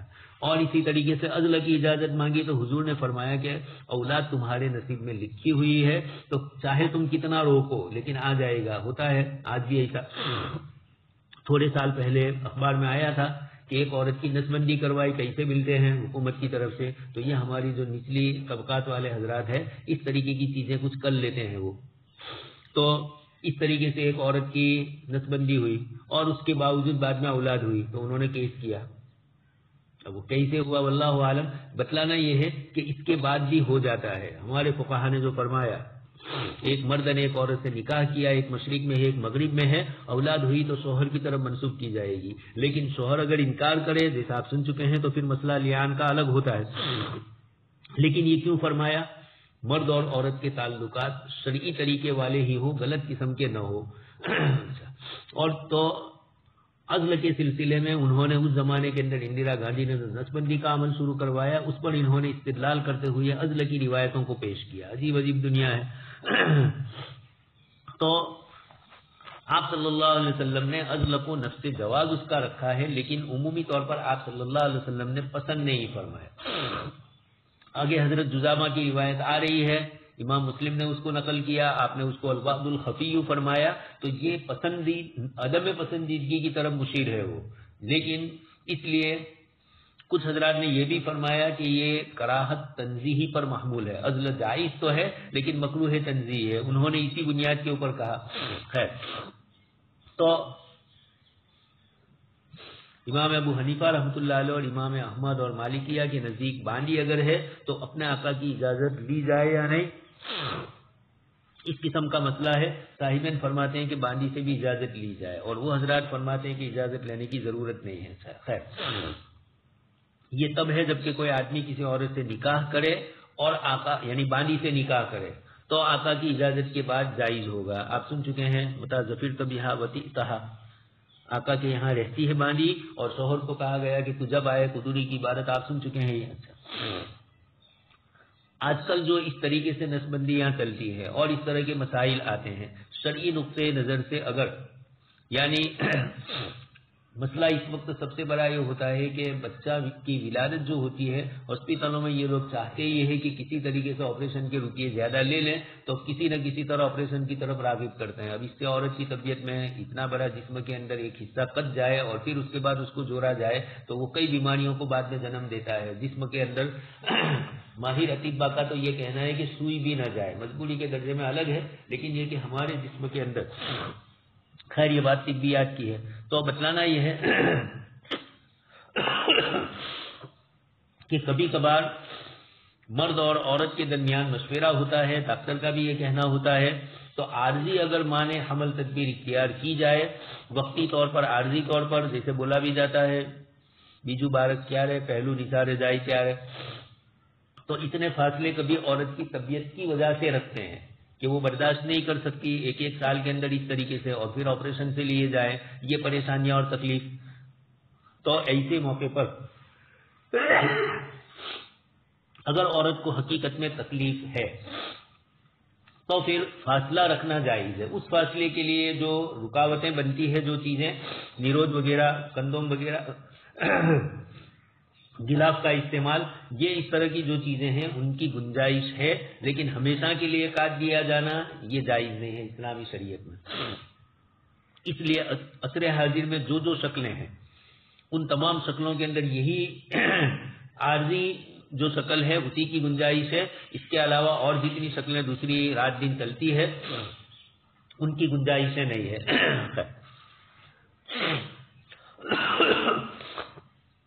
القرأۃ بین النساء اذا اراد سفرا، شوہر جب سفر میں جا رہا ہے تو ایسے موقع پر عورتوں کو ساتھ میں لے جانا ضروری ہے، یہ ایک مسئلہ آیا۔ فرمائے اچھا پہلے روایتیں سن لیجیے، عزل والی روایتیں جس کے اندر یہی فرمایا صحابی رضی اللہ تعالیٰ عنہ کنا نازل علی عہد النبی صلی اللہ علیہ وسلم۔ دوسری روایت میں بھی ہے والقرآن ینزل، قرآن اتر رہا تھا۔ مراد یہی ہے کہ آیت کریمہ میں ہمیں روکا نہیں، اور کنا نازل، اس سے یہ بھی معلوم ہوا کہ شریعت مطہرہ کا کوئی حکم ٹوٹ رہا ہو اور نبی کے زمانے میں تو یا تو آپ صلی اللہ علیہ وسلم خود ہی اس کے متعلق فرمائیں گے یا آیت نازل ہو کر اللہ پاک کی طرف سے حکم آئے گا۔ نہ آنا یہ دلیل ہے اس کے جواز کی، کتاب اللہ میں بھی نہ ہو اور احادیث میں بھی نہ ہو تو صحابہ کرام استدلال کرتے تھے کہ قرآن اتر رہا تھا، عزل کر رہے تھے، معلوم یہی ہوا کہ جواز ہے، تو جواز بئی معنی ہوتا تھا کہ میاں بیوی دونوں اپنی رضامندی سے اگر عارضی طور پر اس طرح کوئی چیز کر رہے ہیں کسی وجہ سے اولاد نہ لانے کے لیے تو اس کی گنجائش سے دونوں کی رضامندی سے ہے۔ کنا نازل علی عہد النبی صلی اللہ علیہ وسلم والقرآن ینزل، تمام روایتوں میں یہ ہے۔ حضرت سفیان نے یہ بھی فرمایا کہ لو کان شیء ینہا عنہ لنہانا عن قرآن، اگر کوئی چیز ممنوعات کی ہوتی تو ضروری بات ہے کہ قرآن کریم ہمیں روکتا۔ جیسے مسلم شریف کی روایت میں یہ الفاظ استعمال کیے گئے، لیکن یہ حضرت سفیان رحمۃ اللہ علیہ کی طرف سے استنباطاً اپنی طرف سے یہ عبارت ہے، اگرچہ ان کا استنباط صحیح بھی ہے۔ آگے بھی حضرت ابو سعید خدری رضی اللہ تعالیٰ عنہ کی روایت میں ہے اصبنا صبیاً، غزوہ بنی مصطلق کے اندر یہ روایت آ چکی ہے کتاب المغازی میں کہ ہم لوگوں کے پاس کچھ عورتیں قید ہو کر آئی، فکنا نازل، بس ہم ان کے ساتھ عزل کرتے تھے۔ ہم نے آپ صلی اللہ علیہ وسلم سے پوچھا بھی اس سلسلے میں تو آپ نے فرمایا او انکم لتفعلون، معلوم ہوتا ہے کہ آپ صلی اللہ علیہ وسلم کو صحابہ کے عزل کا پتہ نہیں تھا، اس لیے قرآن صحابہ نے بھی جو جملہ فرمایا والقرآن ینزل، قرآن اتر رہا تھا، مراد یہ ہے کہ آپ صلی اللہ علیہ وسلم کو تو علم نہیں تھا لیکن اللہ تبارک تعالیٰ علام الغیوب تھے، وہ ہمارے اس عمل کو جانتے تھے، لیکن صحابہ کرام نے آپ صلی اللہ علیہ وسلم سے پوچھ کر ہی یہ عمل کیا، جیسے دوسری روایتوں سے معلوم ہوتا ہے۔ خود یہ روایت بھی فسألنا، بس ہم نے آپ صلی اللہ علیہ وسلم سے پوچھا تو آپ کو تعجب ہوا کہ میرے صحابہ تم ایسا کر رہے ہو، یعنی عدم جواز کی طرف یا کم سے کم کراہت کی طرف آپ صلی اللہ علیہ وسلم نے اس کو فرمایا۔ عدم جواز تو علماء نے نہیں فرمایا لیکن کراہت کی کراہت تنزیہی، ما من نسمۃ کائنۃ الی یوم القیامۃ الا ہی کائنۃ، کوئی بھی روح اور کوئی بھی جان قیامت تک جو ہونے والی ہے الا ہی کائنۃ، مگر وہ ہونے ہی والی ہے، نہیں ہوگی مگر یہ مراد یہی ہے کہ اللہ پاک نے مقدر میں جو اولاد رکھی ہوئی ہے وہ آ کر رہے گی۔ اچھا یہ عزل کرنا آج کل ایک تو اور وجہ بھی ہمارے یہاں ہوتی ہے کہ عورت صحیح سالم رہے، یعنی اب تو دودھ پلانے کے لیے بھی اوپر کے دودھ وغیرہ کا انتظام کیا جا رہا ہے، یہ اونچے گھرانے کے اندر جو اپنے آپ کو اونچا سمجھ رہے ہیں، اسلام میں تو اونچا ہے نہیں لیکن جو اپنے آپ کو یورپی تہذیب اور کلچر سے قریب کر رہے ہیں، اپنے بچوں کو دودھ بھی نہیں پلاتے، اوپر کا ہی دودھ پلاتے ہیں تاکہ ان کا جسم کسی طریقے سے تندرست رہے، یعنی ظاہری اعتبار سے تندرستی تو اسی میں ہے، بچے دودھ پلانے میں، بچے کے لیے بھی ماں کے لیے بھی۔ اللہ پاک نے فطری طور پر جو چیز اس کے جسم کے اندر رکھی ہے اس چیز کو نکالے گی نہیں تو یقینی بات ہے کہ پھر اس کے بعد دوسری کچھ نہ کچھ پریشانیاں آتی ہی رہے گی۔ پیشاب ہے، اگر آپ روکیں گے تو اس سے چیز ہوتی ہے، تو دودھ بھی عورت کو اللہ تبارک تعالیٰ کی طرف سے ایک بچے کے لیے نعمت دی گئی ہے، جب وہ اس دودھ کو استعمال نہیں کرے گی تو یقیناً پھر اس کے بعد کئی اس قسم کی بیماریاں بھی پستان کی ہوتی ہے، خیر بیماری ہو یا نہ ہو۔ شریعت مطہرہ کا یہاں جو حکم آپ صلی اللہ علیہ وسلم نے تنزیہ کا ذکر فرمایا، پسند نہیں فرمایا، اور آگے اچھا مجھے جو بتلانا ہے وہ یہ کہ ما من نسمۃ قائمۃ الی یوم القیامہ الا ہی قائم، اللہ پاک جب اولاد دینے جائیں گے تو یقینی بات ہے کہ چاہے وہ کتنا ہی کرے اولاد ہوتی ہی ہے۔ بہت سے لوگ اس طریقے سے ہوتا ہے اچانک رہ جاتا ہے اور بڑی عمر کے ہو جاتے ہیں، شرم بھی آتی ہے عورتوں کو، لیکن ہو گیا مسئلہ، اولاد جوان ہے، اس طرح کے مسئلے. تو یہ اللہ تبارک تعالیٰ کی طرف سے آپ صلی اللہ علیہ وسلم نے فرمایا کہ تم کتنا ہی عزل کر کے اولاد کو روکو، مقدر میں جو بات ہے وہ ہو کر رہتی ہے. آگے اس کے بعد والی روایتیں. باب القرۃ بین النساء اذا اراد سفرا، جب سفر کا ارادہ کرے تو قرآن اندازی. احناف کے نزدیک حجت ملزمہ نہیں ہے، یعنی ضروری نہیں ہے شوہر کے لیے. امام بخاری رحمۃ اللہ علیہ بھی یہی فرمانا چاہتے ہیں کہ کیف متفق لے جائے ایسا نہ ہو، بلکہ قرآن اندازی کرے. اور قرآن اندازی کی وجہ یہی ہے تاکہ کسی عورت کو تکلیف نہ ہو، وہ یہ سمجھے کہ چٹھی ڈالی گئی اور آپ صلی اللہ علیہ وسلم کے ساتھ جس کا نام نکلا وہ سفر میں آپ کے ساتھ جا رہے. احناف کے نزدیک لزومی نہیں ہے. ازواج مطہرات کی تطیب قلب کے لیے، ان کی خوشی کے لیے آپ صلی اللہ علیہ وسلم قرآن ڈالنا آپ کے لیے گویا مستحب تھا، اور عصر حاضر میں بھی استحباب باقی رہے گا. حضرت عائشہ رضی اللہ تعالیٰ عنہ فرماتی ہے، روایت اس سے پہلے آپ سن ہی چکے ہیں، یہ غزوہ بنی مصطلق کا واقعہ. جب آپ صلی اللہ علیہ وسلم سفر میں نکلتے تو اپنے ازواج کے درمیان قرآن اندازی فرماتے. فطالت القرۃ لعائشہ وحفصہ، ایک مرتبہ ایسا ہوا کہ حضرت حفصہ اور حضرت عائشہ کا نام نکلا. روایت کی راویہ خود حضرت عائشہ ہی ہے، لیکن حضرت عائشہ رضی اللہ تعالیٰ طالت یعنی حصلت القرۃ، سفر میں سے کسی ایک سفر کے اندر ایسا ہوا ان دونوں کا نام نکلا، یعنی اپنا اور حضرت حفصہ کا. اس لیے اپنے نام کو بولتی، اس کے بجائے یعنی ضمیر لوٹاتی تو تھوڑا کچھ اشتباہ ہوتا، اس لیے حضرت عائشہ نے اپنا نام لے لیا، حضرت حفصہ کا بھی لیا. وقال نبی صلی اللہ علیہ وسلم اذا کان باللیل سار مع عائشہ یتحدث.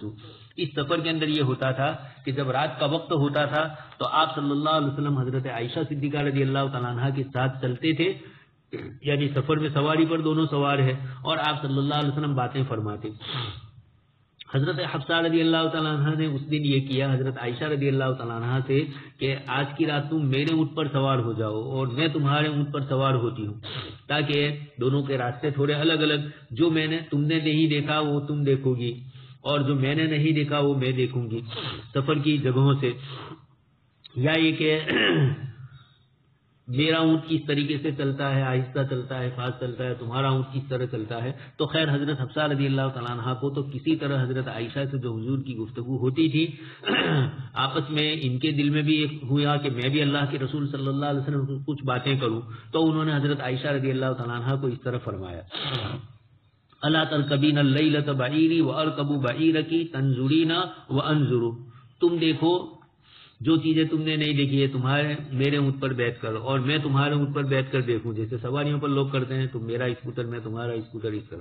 فقالت بلا. حضرت عائشہ کو بھی کچھ، چونکہ حضرت حفصہ تو بڑی عمر کی تھی، شوہر دیدہ تھی، اور حضرت عائشہ رضی اللہ تعالیٰ عنہ اس کو نہیں سمجھ پائی تو انہوں نے قبول کر لیا. بس آپ صلی اللہ فرقیبت فجاء نبی صلی اللہ علیہ وسلم الى جمل عائشہ، اونٹ حضرت عائشہ کا دیکھا تو آپ صلی اللہ علیہ وسلم سمجھے کہ حضرت عائشہ رضی اللہ تعالیٰ عنہ ہوگی، مگر حضرت حفصہ سوار تھی. آپ نے سلام کیا اور پھر اس کے بعد آپ تھوڑے آگے بڑھے. جب منزل پر اترے صبح کے وقت، اسی کو فرماتے ہیں ثم مسار حتى نزلوا وافتقدته عائشہ، وافتقدته عائشہ، اور حضرت عائشہ رضی اللہ تعالیٰ عنہ نے آپ صلی اللہ علیہ وسلم کو نہیں پایا. فلما نزلوا جعلت رجليها بين الاسقر. آپ صلی اللہ علیہ وسلم تو وعليها حفصة فسلم عليها، آپ نے سلام تو کیا، اپنی ازواج مطہرات تھی، لیکن اتفاق یہ ہے کہ پھر آپ صلی اللہ علیہ وسلم نے گفتگو نہیں فرمائی.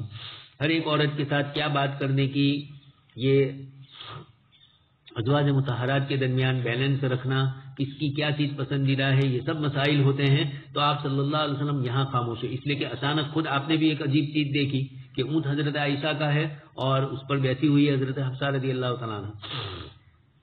حضرت عائشہ رضی اللہ تعالیٰ عنہ فرماتی ہے کہ اس طریقے کی تو ہوا کہ تمہارا اونٹ کیسے چلتا ہے، میرا اونٹ کیسے چلتا ہے، اس طریقے سے یہ دیکھیں ہم. اب جب اونٹ تبدیل ہوا اور آپ صلی اللہ علیہ وسلم حضرت اونٹ کے پاس آئے تو وہاں حضرت عائشہ کے بجائے حضرت حفصہ کو دیکھا. حضرت عائشہ فرماتی ہے کہ آپ نے چلتے ہوئے جب حضور کو اپنے سے گم پایا، حضرت عائشہ نے دیکھا کہ حضور ہوتے تو میرے ساتھ بات کرتے اور میں نے تو حضرت حفصہ کا اونٹ لے لیا، تو یہ ہوا کہ حضور تو آگے نکل گئے دونوں کے اونٹ سے. فلما نظروا جعلت رجليها بين الاسخر. اب اس کے بعد حضرت عائشہ اپنی ذات کے اعتبار سے ایک بات ذکر کرتی ہے کہ جب صبح ہوئی اور حضرت عائشہ رضی اللہ تعالیٰ عنہ نے اپنے دونوں پاؤں اسخر گھاس کے اندر ڈال دیے. وہاں کی جو گھاس ہے آپ سن ہی چکے، الا الاسخر.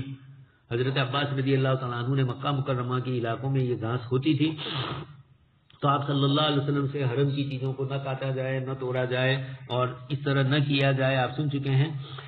تو وہیں پر اس کھیر کے متعلق حضرت عباس رضی اللہ تعالیٰ عنہ نے اجازت لے لی تھی، وہی حضرت علی رضی اللہ تعالیٰ عنہ نے جس کے لیے اس کھیر گھاس کے لیے اپنے 2 جانور تیار کر کے ایک یہودی سے بات چیت کی تھی اور حضرت حمزہ نے اس کو کاٹ دیا کوہان سے، وہاں بھی اس کھیر کا تذکرہ آ چکا ہے۔ تو وہی گھاس تھی بڑی بڑی اس کھیر کی، حضرت عائشہ رضی اللہ تعالیٰ عنہ نے اپنے اوپر افسوس کا اظہار کیا۔ اب ہر ایک آدمی اپنے اوپر افسوس کا اظہار کر کے کوئی نہ کوئی چیز بولتا ہے۔ حضرت عائشہ رضی اللہ تعالیٰ عنہ نے یہ کہا، یا ربی سلط علی اقربا او حیتا تلغنی، کہ باری تعالیٰ میں نے یہ کیسی غلطی کی کہ اللہ کے نبی سے ہم کلامی سے میں محروم ہو گئی، میں نے خود ہی حضرت حفصہ کو اپنا اونٹ دے دیا، تو آپ صلی اللہ علیہ وسلم کو بھی ناراضگی ہوئی اور آپ صلی اللہ علیہ وسلم دونوں کے پاس سے آگے نکل گئے۔ وَتَقُولُ يَا رَبِّ سَلِّطْ عَلَيَّ، تو یہ میری اپنی بھول ہے، آگے چنانچہ یہی جملہ کہہ رہی ہے، لا استطيع ان اقول له شيئا، میں حضور کو تو کچھ کہہ ہی نہیں سکتی، لیکن میں خود ہی حضور سے الگ ہو گئی تھی، تو کاش کہ میرے اوپر کوئی بچھو یا کوئی سانپ آئے اور مجھے ڈس لیں اور میں دنیا سے چلی جاؤں، یعنی میں نے اتنی بڑی محرومی اختیار کی، یہ میرے لیے کتنی نصیب کی کمی کی بات ہے، تو اللہ پاک آپ اس کو مجھ پر مسلط کر دیجئے۔ یہ حضرت عائشہ شرمندگی اور افسوس اور ندامت میں کہہ رہی ہے، نعوذ باللہ خودکشی کی طرف کوئی اشارہ نہیں تھا۔ کبھی کبھار آدمی بولتا ہے کاش کہ میں زندہ نہ رہتا، کاش کہ اللہ پاک دنیا سے اٹھا لیتے، یہاں یہ تو کبھی مصیبت کی وجہ سے آدمی کرتا ہے دنیاوی، یہاں حضرت عائشہ رضی اللہ تعالیٰ عنہ کے لیے ایک بیوی کے لیے اپنے شوہر کی محبت اور تعلق، اس میں کمی ہونا اور وہ اپنے اختیار سے کرنا، یہ اس طرح کی چیز تھی جو حضرت عائشہ کو اندر سے پریشان کر رہی تھی۔ ایسے موقع پر آپ نے یہ جملہ اپنی طرف سے نکالا، اس میں کوئی اور مفہوم دوسرا کچھ نہیں ہے۔ باب المرأة تحب یومها من زوجها لذرتها وکیف یقسم ذلک، یہ عورت اپنی باری کا دن اپنی سوکن کو دے، تو پھر اس کے بعد امام بخاری رحمۃ اللہ علیہ تو حضرت سودا والی روایت آ ہی رہی ہے، وکیف یقسم ذلک، کس طرح تقسیم کیا جائے، اس کو بھی پھر امام بخاری رحمۃ اللہ علیہ ذکر کرتے ہیں۔ ایک عورت اپنی باری اپنی سوکن کو دے سکتی ہے اور جب چاہے اس کے بعد اس کو واپس بھی لے سکتی ہے، البتہ اب یہ مسئلہ ہے کہ مرد کو اس کو کس طرح تقسیم کرنا ہے، تو اس کا ذکر آ رہا ہے کہ ایک بیوی اپنی باری اپنی کسی سوکن کو ہبہ کرے، جیسے حضرت سودا رضی اللہ تعالیٰ عنہ نے اپنی باری ہبہ کی تھی حضرت عائشہ رضی اللہ تعالیٰ عنہ کو، تو اب تقسیم کس طرح کرے، امام بخاری نے اس کی کیفیت ذکر نہیں کی، استفہامی نشان چھوڑ دیا۔ امام بخاری کا طریقہ استدلال و استنباط کے اندر ہم نے الگ الگ، امام بخاری نے جن کلمات سے سوال پیدا کی، حل کے ذریعے، کیف کے ذریعے، ماں کے ذریعے، اس طرح امام بخاری رحمۃ اللہ علیہ نے جو کلمات ذکر کیے ہیں اس پر بھی ہم نے کلام کیا ہے امام بخاری کے طریقے استدلال میں، کہ اس لفظ سے عموماً امام بخاری کی کیا مراد ہوتی ہے، حل سے کیا مراد ہوتا ہے، کیف سے کیا مراد ہوتا ہے، حمزہ سے کیا مراد ہوتا ہے، ماں کے ذریعے کیا مراد ہوتا ہے، الگ الگ کلمات ہوتے ہیں۔ خیر، عمومی طور پر اب یہ تقسیم کا طریقہ یہ ہوتا ہے کہ جس عورت نے اپنی باری تقسیم کی ہے اس کا دن اور جس عورت کے لیے تقسیم کی ہے، ان دونوں کے دن اتفاقی طور پر اگر دونوں ساتھ ساتھ ہے تب تو کوئی حرج نہیں، یعنی ایک دن ان کا اور ایک دن ان کا، جیسے یہاں آپ صلی اللہ علیہ وسلم کی ازواج کی باری مقرر تھی، تو حضرت سودا رضی اللہ تعالیٰ عنہ کا اپنی باری کا دن اور حضرت عائشہ کا اپنی باری کا دن یہ الگ الگ تھے، یہ دونوں دن حضرت عائشہ رضی اللہ تعالیٰ عنہ کے یہاں آپ صلی اللہ علیہ وسلم نے اختیار کیے، حضرت سودا رضی اللہ تعالیٰ عنہ نے خود آپ صلی اللہ علیہ وسلم کے لیے اسی طرح فرمایا، چنانچہ روایت میں بھی ہے ان سودة بنت زمعة وهبت يومها لعائشة وكان النبي صلى الله عليه وسلم يقسم لعائشة بيومها ويوم سودة، آپ صلی اللہ علیہ وسلم نے اس طریقے سے دونوں دن تقسیم کر لیے تھے، حضرت عائشہ والا دن بھی اور حضرت سودا والا، تو اب اگر ایسا ہے کہ دونوں کے دن الگ الگ ہے، ایک پہلا دن ہے اور ایک کا تیسرا ہے، یا ایک کا دوسرا ہے اور ایک کا پانچواں ہے، تو اسی ترتیب سے رکھا جائے، ایک ساتھ دو دن کسی کے یہاں گزاریں گے تو دوسروں کو زیادہ تکلیف ہوگی، اس لیے ان کی باری میں ایک دن دیر سے آئے گا تو سوکنوں کو حرج ہوگا، اس لیے بہتر یہ ہے کہ اس کا دن واہبہ کی باری کے دن کے ساتھ متصل ہو تب تو ٹھیک ہے، لیکن اگر نہیں ہے تو ملایا نہ جائے، جیسے ہمارے یہاں ملازمین کرتے ہیں، ان کی چھٹی کا دن ہوتا ہے تو ایک دن چھٹی لیتے ہیں تاکہ 2 دن کی چھٹی سے فائدہ ہو، لیکن اگر سب اس طرح کرنے لگے تو کام کاج میں حرج ہوتا ہے. تو کبھی کبھار اتفاقاً کسی کو موقع مل گیا، شادی اسی دن میں ہے یا کوئی مسئلہ ہے، کہیں جانا ہے اور وہ اسی دن کا ہے اور ضروری ہے، تو پھر ایسے موقع کے اوپر گنجائشیں بھی دی جاتی ہے.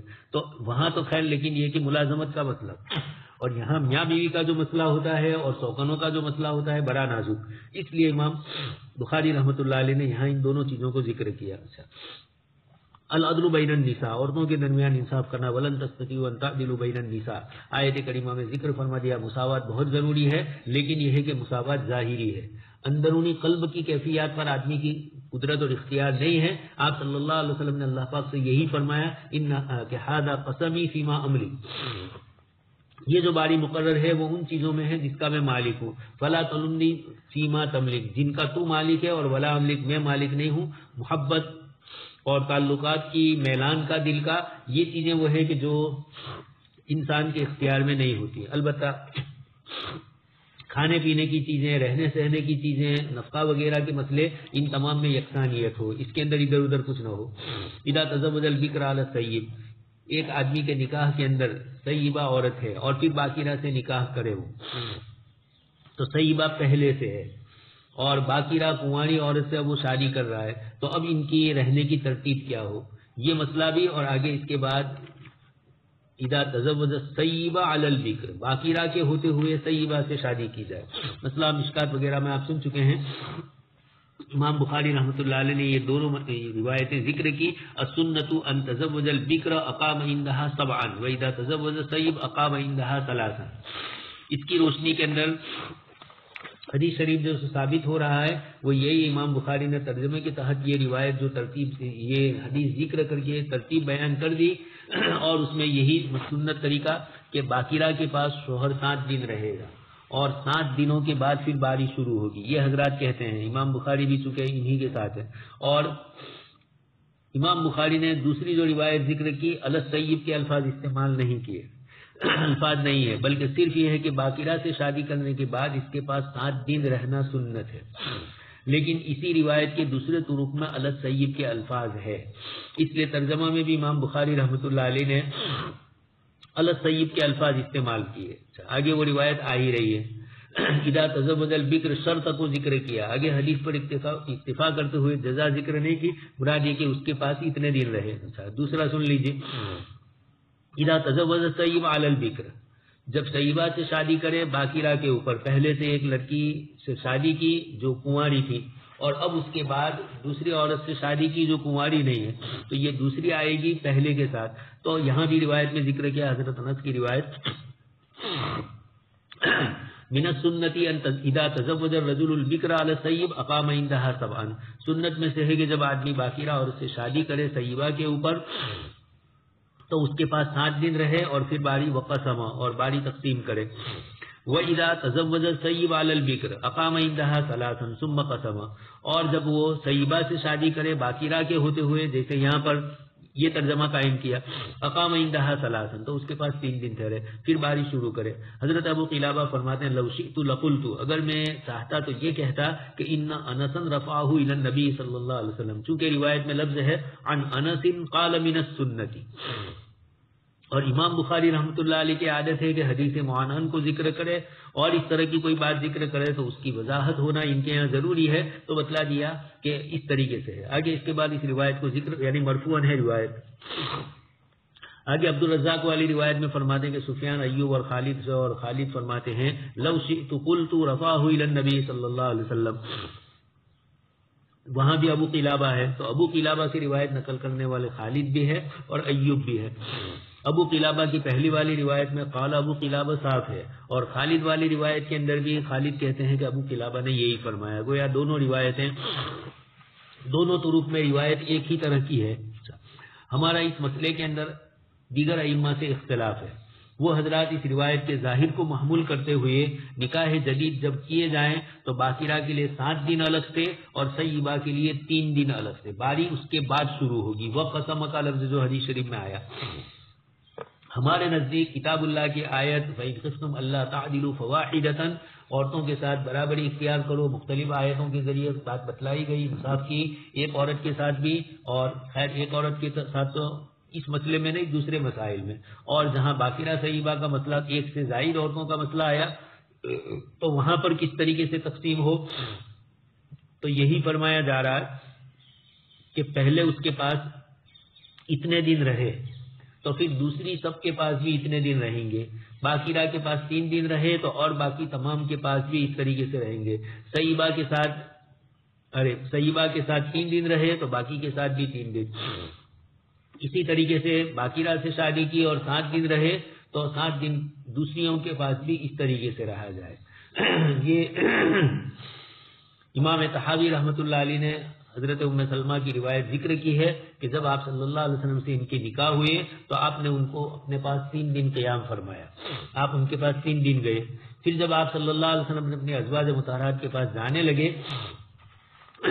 تو حضرت ام سلمہ رضی اللہ تعالیٰ عنہ نے آپ کا کتا پکڑا اور آپ صلی اللہ علیہ وسلم نے فرمایا لیس لکی علی اہلک ہوان ان شئتی صبات عندک وصبات عندهن وان شئتی سلست ثم درت قالت سلس.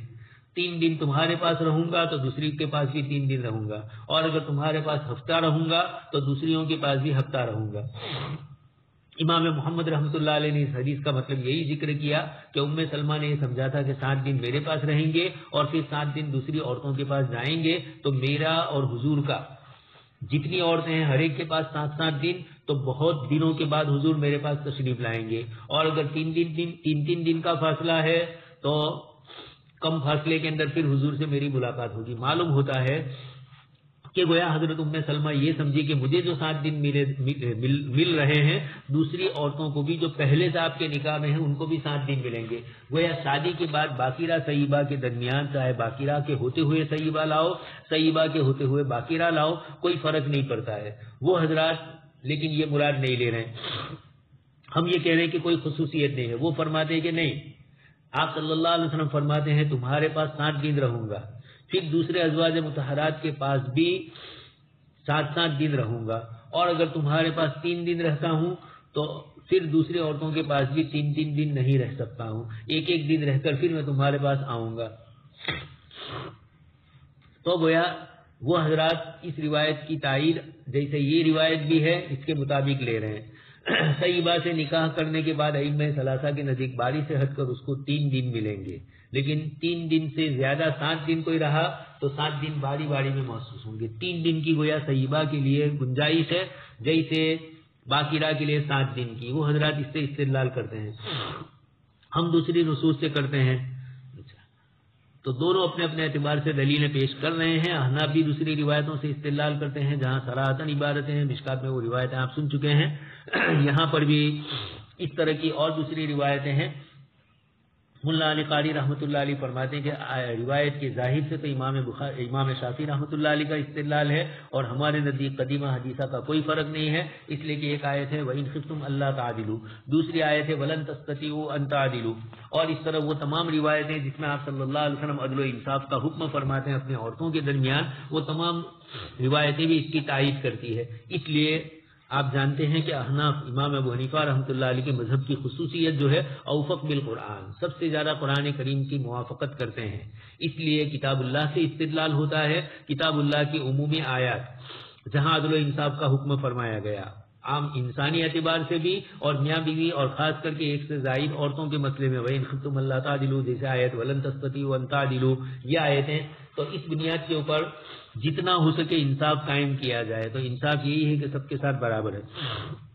دونوں کی اپنی اپنی دلیلیں ہیں, لیکن احناف عمومی دلائل سے گفتگو کرتے ہیں. کتاب و سنت کے عمومی دلائل کے اندر عدل و انصاف کا جو حکم دیا گیا ان تمام روایتوں کے پیش نظر احناف کے یہاں یہی ہوتا ہے. تمام دلائل میں ہم اس طریقے سے اوفق بالقرآن ہی سے بحث کرتے ہیں. حضرت مولانا خالد سیف اللہ صاحب کی کتاب ہے مسالک اربع, ان کی چاروں فقہا کی, اور ان کی ہر ایک کی الگ الگ جو خصوصیت ہے اس کو آپ نے ذکر کیا. اس کے اندر حضرت مولانا نے ایک تو فقہ حنفی اور حدیث ایک چھوٹا سا رسالہ ہے بہت شاندار وہ بھی, اور اسی طریقے سے چاروں ائمہ کی خصوصیات ذکر کی ہے. تو امام ابو حنیفہ رحمۃ اللہ علیہ کی خصوصیات میں یہی دلائل پیش کیے گئے. یہاں پر بھی اسی بنیاد کے اوپر احناف نے اس مسئلے کو اس طرح ذکر کیا ہے. باب من طاف علی نسائہ فی غسل واحد, ایک ہی مرتبہ غسل کر کے اپنی ازواج مطہرات سے صحبت کر سکتے ہیں امام بخاری رحمۃ اللہ علیہ کے ترجمے سے مقصد یہ ہے کہ ہر جماع کے لیے مستقل غسل کرنا ضروری نہیں، غسل کیے بغیر اپنی مختلف بیویوں سے جماع کر سکتے ہیں۔ یہ روایت اس سے پہلے بھی آ چکی ہے۔ آپ صلی اللہ علیہ وسلم کے لیے مسئلہ آسان تھا، اللہ پاک نے آپ کو قوت دی تھی، اور پھر ایک سے زائد عورتوں سے نکاح کا مسئلہ بھی آپ صلی اللہ علیہ وسلم کے لیے تھا، ہمارے لیے بھی 4 تک کی اجازت ہے۔ اب اگر کوئی آدمی اس طریقے سے کرنا چاہے تو کر سکتا ہے۔ آپ صلی اللہ علیہ وسلم اس طرح تشریف لے جاتے تھے، لیکن غسل کی نفی ہو رہی ہے۔ اس کا یہ مطلب نہیں ہے کہ استنجا وغیرہ آپ نے نہیں کیا ہوگا، وضو نہیں کیا ہوگا، جیسے خود آپ صلی اللہ علیہ وسلم کی روایتوں سے ثابت ہے کہ صحبت کے بعد آدمی اس جگہ کو صاف کر لے اور اسی طریقے سے کم وضو کر لے، اس طرح کی چیزیں بھی آتی ہے روایتوں میں۔ تو یہاں غسل کی نفی ہو رہی ہے۔ باب دخول الرجل علی نسائہ فی الیوم، ایک دن کے اندر رات کو جس طرح صحبت کر سکتے ہیں، دن میں آدمی اپنی بیویوں کے پاس جا سکتے ہیں، باری نہ ہو۔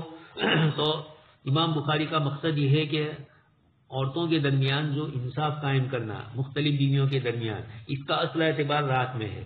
دن میں کوئی حرج نہیں ہے دوسری کسی بیوی کے پاس جائے، چنانچہ آپ جانتے ہی ہیں کہ آپ صلی اللہ علیہ وسلم نے عصر بعد کا معمول بنایا تھا ازواج مطہرات کے پاس تھوڑی تھوڑی دیر جانے کا، تو باری تو رات میں کسی عورت کی ہوتی، دن میں آپ صلی اللہ علیہ وسلم کسی بھی نہ کسی عورت کے پاس جا سکتے تھے، اسی کی طرف اشارہ، اور اسی کی بنیاد پر مسئلہ ہمیں بھی ذکر کیا۔ ہاں، رات میں دوسری بیوی کے پاس رہنا جائز نہیں ہے، اس لیے کہ وہ اس کا حق ہے اس عورت کا۔ دن میں کچھ دیر کے لیے یا ضرورت کے موقع پر کسی دوسری عورت کے پاس جائے تو وہ عدل کے منافی نہیں ہے۔ چنانچہ آپ صلی اللہ علیہ وسلم کے عصر بعد والا وہی شہد والا مسئلہ آپ سن بھی چکے ہیں۔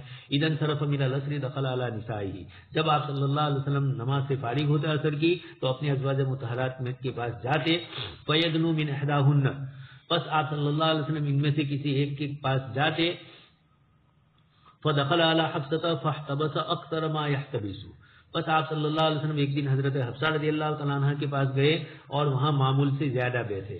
یہ اس روایت میں حضرت حفصہ کا ذکر ہے، لیکن دوسری روایتوں میں ہے، یعنی اگر صرف حضرت حفصہ کے پاس آپ تھوڑی دیر زیادہ بیٹھے اتنا ہی ذکر ہے تو کوئی حرج نہیں، لیکن حضرت عائشہ والی روایت جس میں حضرت حفصہ بھی آپ کے ساتھ شریک ہے اور آپ جن کے یہاں زیادہ ٹھہرے، وہ حضرت زینب کا واقعہ ہے، اور وہاں شہد کا پھر مسئلہ پیش آیا۔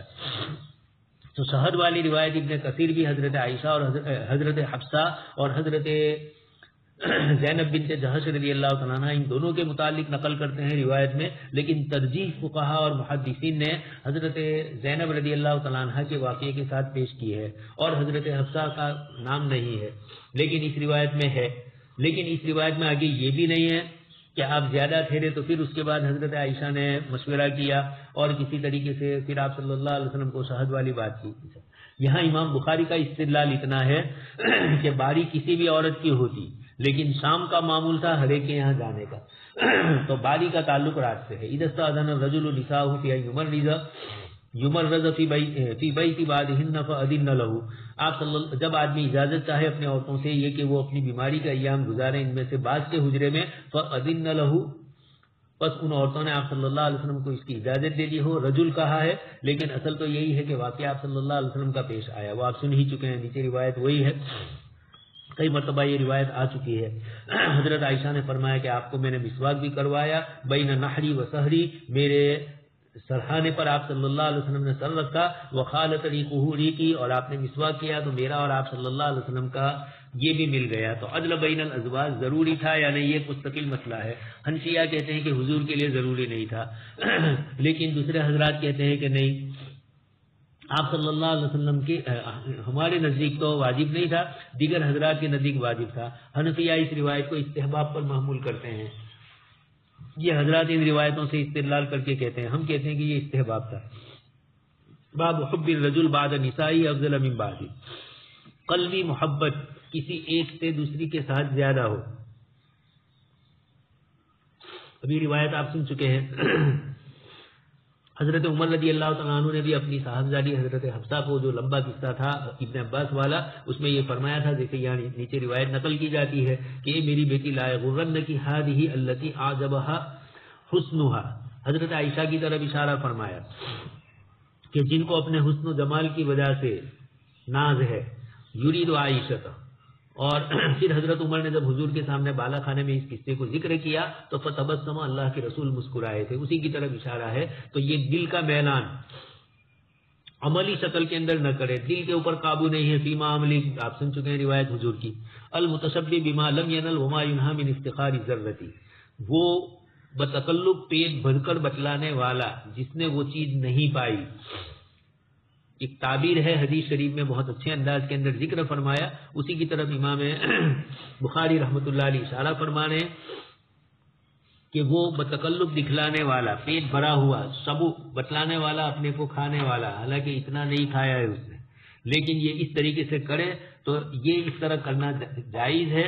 یقینی بات ہے کہ عورتوں میں آپس میں یہ ہوتا ہے، خاص کر کے سوکنوں میں، جب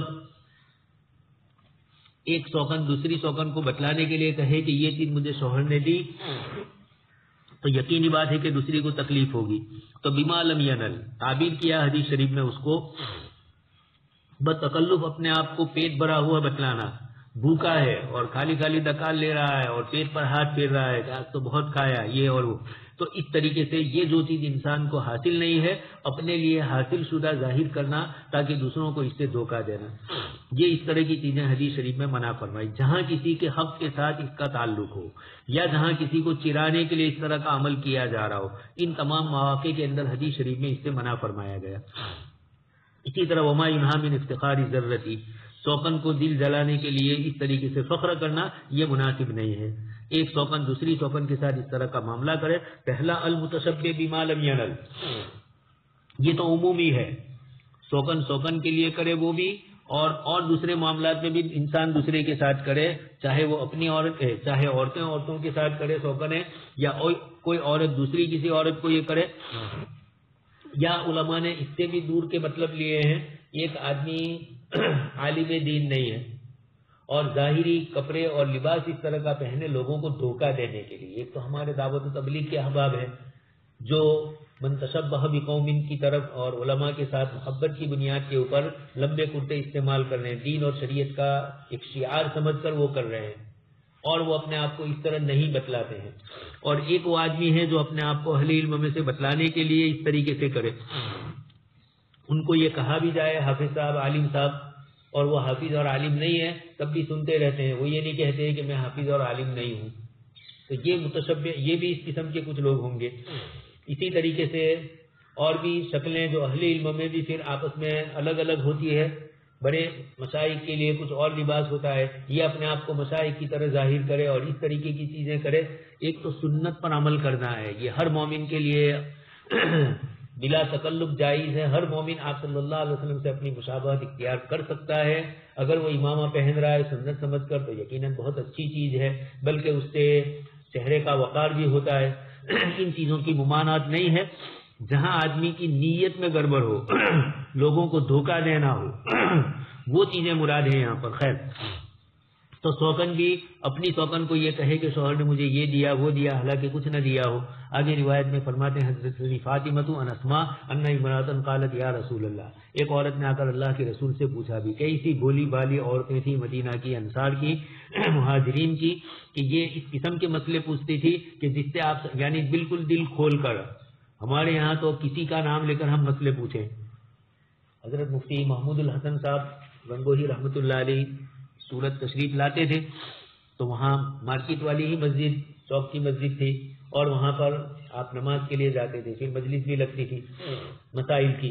تو ایک صاحب مسئلہ پوچھنے کے لیے کھڑے ہوئے. اب وہ سلک کے کاروبار کرتے ہیں تو دوسرا کوئی ساتھی غلط قسم کا کاروبار کرتا ہوگا، تو اس کو سب کے سامنے یہ کرنے کے لیے انہوں نے مسئلہ پوچھا کہ اس طریقے سے کاروبار جائز ہے. حضرت مفتی محمود صاحب تھے، وہ تو زندگی نکالے ہوئے تھے. حضرت مفتی صاحب سمجھ گئے کہ یہ کسی پر تنقید کرنے کے لیے پوچھ رہا ہے. فرمایا آپ کو پیش آیا. حضرت نے جو ایسا جملہ کہا تو اس مجلس میں بھی تھا، اس کا چہرہ ہی پھیکا پڑ گیا، اس لیے کہ حضرت نے ایسا ہی پوچھ لیا کہ آپ کو پیش آیا. تو کہا نہیں ہمارے ساتھی کا وہ پوچھیں گے. حضرت سمجھ گئے تھے کہ اب اس کے بعد یہ لوگوں کے سامنے اس کو رسوا کرے گا کہ مفتی محمود صاحب نے بھی فتوا دیا. تو مفتی صاحب کو تو سوال کی بنیاد پر تو یہ ایسے بھی پریشانی آتی ہے. تو یہاں پر ازواج آپ صلی اللہ علیہ وسلم کی صحابیات عورت آ کر خود حضور سے پوچھ رہی ہے ان لی ذرۃ کہ اللہ کے رسول میری سوکن ہے، فہل علی جناح ان تشبعت من زوجی غیر الذی یؤتینی، میں اگر اس کو بتکلف اپنے شوہر سے سیرابی ظاہر کروں غیر الذی یؤتینی، اس کے علاوہ سے جو اس نے مجھے دی ہے، یعنی مجھے دی ہی نہیں ہے، اور پھر میں اپنی شوکن کو یہ کہوں کہ شوہر نے مجھے یہ دیا، تو حضور نے فرمایا المتشبع بما لم یؤت کلابس ثوبی زور، آپ صلی اللہ علیہ وسلم نے فرمایا کہ جو بتکلف اپنے آپ کو سیر بتلانے والا ایسا ہے، ما لم یؤت، جو اس کو نہیں دی گئی ایسی چیز کو بتکلف ظاہر کرنے والا ایسا ہے، کلابس لابسی ثوبی زور، جوت کے کپڑے، جو ابھی میں نے کہے آپ کو جوت کے کپڑے۔ پہلے عربوں کے اندر یہ روایت مشہور تھی کہ ایک قبیلے کے اندر ظاہری حیت کے اعتبار سے ایک شخص بہت باوقار رہتا تھا، جب کبھی جھوٹی گواہی دینی ہوتی ہو تو دو کپڑے پہن کر وہ کپڑے پہن کر گواہی دیتا، اس کی ظاہری کیفیت اور لباس کی وجہ سے اس کی گواہی قبول کر لی جاتی، تو لوگ یہ کہتے تھے کہ حضرت کے کپڑوں نے آپ کو بچا لیا۔ اسی سے ملتا جلتا ایک واقعہ شیخ سعدی رحمۃ اللہ علیہ کا ہے، لیکن وہ دوسری حیثیت کا ہے۔ شیخ سعدی رحمۃ اللہ علیہ سیدھے سادے رہتے تھے، تو کھانے کے لیے گئے مجلس میں، کسی کے یہاں دعوت ہوگی تو لوگوں نے کوئی آپ کی آؤ بھگت نہیں کی، اتنی زیادہ استقبال نہیں کیا، تو شیخ سعدی رحمۃ اللہ علیہ گھر گئے اور امامہ چگا پگا جو کچھ پہننا تھا ماشاءاللہ عصا وسا یہ سب لے کر حضرت تشریف لائے۔ اب لوگ سمجھے کہ کوئی بہت بڑے عالم ہے، تو لوگوں نے استقبال کیا، گھر والے جہاں دعوت تھی وہاں۔ اب شیخ سعدی کھانے میں تھے تو ایک لقمہ منہ میں ڈال رہے ہیں اور ایک لقمہ کپڑے پر ڈال رہے ہیں۔ لوگوں نے کہا یہ کیا کر رہے ہیں آپ؟ تو کہا اس سے پہلے بھی آیا تھا، کسی نے نہیں پوچھا تھا، یہ کپڑے پہن کر آیا تو اسی کی وجہ سے تو کھانا مل رہا ہے، تو اس کو بھی دے رہا ہوں، میں بھی خیر تو مزاح ہی تھے۔ تو المتشبع یہ بہت بڑا جملہ حدیث شریف میں فرمایا، صرف سوکن کے لیے نہیں ہے، زندگی کے ہر عمل کے اندر ہم اپنی طرف سے ایسی چیز کا اظہار کریں لوگوں کے سامنے جو صلاحیت ہم میں نہیں ہے، جو صفت ہماری نہیں ہے، اور دکھلاوے کے لیے اس طرح کریں جس میں یا تو لوگوں کو دھوکہ دینا ہے یا کسی کی حق تلفی کرنی ہو۔ تو آپ صلی اللہ علیہ وسلم نے فرمایا کہ اپنے نفس پر بھی جھوٹ ہے یہ، اس لیے ثوبی زور تسنیہ لائے، جھوٹ کے دو کپڑے، ایک تو لوگوں کو بھی دھوکہ دے رہا ہے اور اپنی ذات کو بھی دھوکہ دے رہا ہے، تھوڑی دیر کے لیے تو اپنے آپ کو اچھا سمجھ ہی رہا ہے۔ آگے اس کے بعد ہے باب الغیرت، غیرت کا بیان۔ غیرت ایک مادہ ہے انسانی طبیعت کے اندر جو اس کو کسی تغیر کے اوپر، غیر تغیر پر دلالت کرتی ہے۔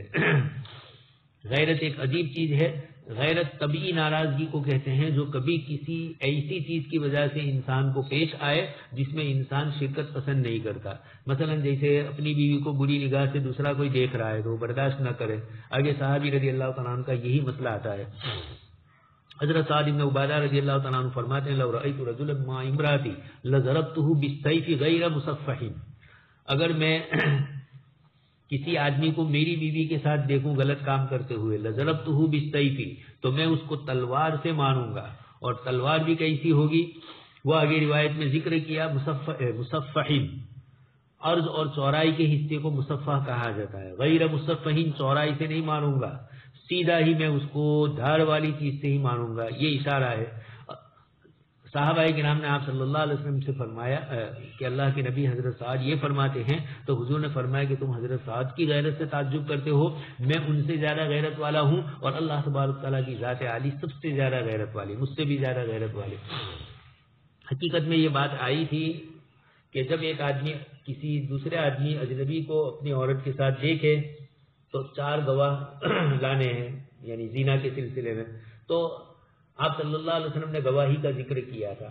حضرت سعد بن عبادہ نے فرمایا کہ ہم گواہ تلاش کرنے جائیں گے، سب سے پہلے تو اپنی بیوی کے ساتھ اس اجنبی کی یہ ہمت کیا ہوئی، پہلے تو میں اسی کو مار دوں پھر اس کے بعد مسئلہ، تو مارا نہیں۔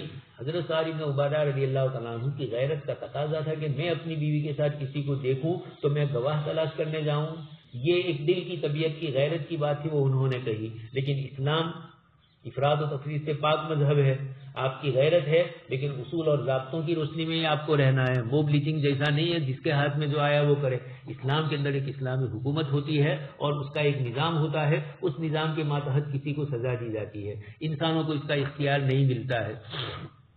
عجیب و غریب یہ اسلامی فلسفہ ہے، اسلامی حکومت کے ماتحت جب کوئی کام ہوتا ہے تو دنیا بھر کی ساری حکومتوں سے ان کا رابطہ ہوتا ہے، اور اگر انفرادی طور پر کچھ لوگ یہ کرتے ہیں لیکن چونکہ جو کام حکومتوں کو کرنا ہے وہ کرتی ہی نہیں ہے، تو پھر مجاہدین کی کچھ جماعتیں کھڑی ہوتی ہے مجبوراً. یہ ایک مستقل مسئلہ ہے. جہاد کسی امام کے بغیر نہ کیا جائے تو امام کون، یہ ایک مستقل مسئلہ ہے افغانستان میں ملا عمر کے زمانے میں. خیر، تو اتعجبون من غیرت سعد لأنا اغیر منہ واللہ اغیر منی. حضور نے فرمایا کہ یقیناً یہ سعد کی غیرت بہت اچھی چیز ہے، لیکن یہ حضرت سعد کی غیرت ہے، میں بھی ان سے زیادہ غیرت والا ہوں، اور اللہ تبارک تعالیٰ کی غیرت کا تقاضا یہ ہے کہ اس کے ساتھ کسی کو شریک نہ ٹھہرایا جائے، کھانا اسی کا کھائیں، دنیا بھر کی نعمتیں وَإِن تَعُدُّوا نِعْمَتَ اللَّهِ لَا تُحْصُوهَا، لاکھوں اور کروڑوں نعمتیں اللہ کی استعمال کریں اور منسوب کریں کہ فلانی دیوی دیوتا نے ہمیں یہ کیا ہے، انہوں نے دیا ہے، فلاں بابا نے بچہ دیا ہے، یہ کس طریقے کی اللہ کی غیرت کے خلاف بات ہے. جب آپ اپنے لیے کسی چیز کو پسند نہیں کرتے ہیں تو اللہ کی نبی صلی اللہ علیہ وسلم اور اللہ تبارک تعالیٰ کیسے پسند فرمائیں گے. خیر، امام بخاری رحمۃ اللہ علیہ نے اس روایت کو جو نقل کیا آپ سن چکے ہیں کہ 4 گواہوں کو لانے کی بات آئی، اس کے اوپر حضرت سعد ابن عبادہ رضی اللہ تعالیٰ عنہ نے یہ فرمایا تھا، تو آپ صلی اللہ علیہ وسلم کے صحابہ نے آپ کو فرمایا کہ الا تسمعون ما یقول سعدکم اتعجبون. یہاں آیا دوسری روایت کے اندر یہ کہ کیا تم مسند احمد کی روایت میں یہ ہے. اچھا، اس تعلق کو امام بخاری نے آگے کتاب الحدود میں بھی نقل کیا ہے. تو صحابہ کرام نے فرمایا کہ اللہ کے رسول آپ حضرت سعد ابن عبادہ کو ملامت نہ کیجیے، یہ ایک بہت غیرت مند آدمی ہے. اللہ کی قسم انہوں نے کبھی بھی ما تزوج امراتا قط الا عذرا ولا طلق امراتا فاجترى رجل منها يتزوجها من شدت غیرته. انہوں نے کبھی کسی طیبہ سے شادی نہیں کی، اور اگر کسی ایک عورت کو شادی کر کے طلاق دی تو کسی کی ہمت نہیں ہوئی کہ ان کی اس بیوی کے ساتھ وہ نکاح کرے. یہ ان کا جاہلیت کا کسی زمانے اس وقت کا تھا مسئلہ، لیکن چونکہ یہ ایک عمل ان کا تھا غیرت والا اور سردار تھے قبیلے کے، تو آپ صلی اللہ علیہ وسلم نے فرمایا واللہ انی لأعلم یا رسول اللہ انہا لحق وانہا عند اللہ ولکنی عجبت.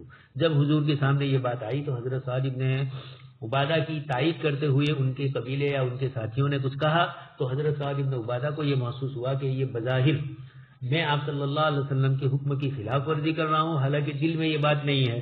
تو انہوں نے فرمایا کہ آپ جو فرماتے ہیں وہ سچی بات ہے اور اللہ پاک کے نزدیک غیرت والا مسئلہ یہی ہے، لیکن ولکنی عجبت، میرے دل میں یہ بات آئی کہ میں اس طرح کیسے برداشت کروں، لیکن حکم خداوندی ہے اس لیے میں خود اس کو عمل میں نہیں لاؤں گا. خیر، یہ غیرت کی بات آئی، اس پر یہ روایت ذکر کی گئی.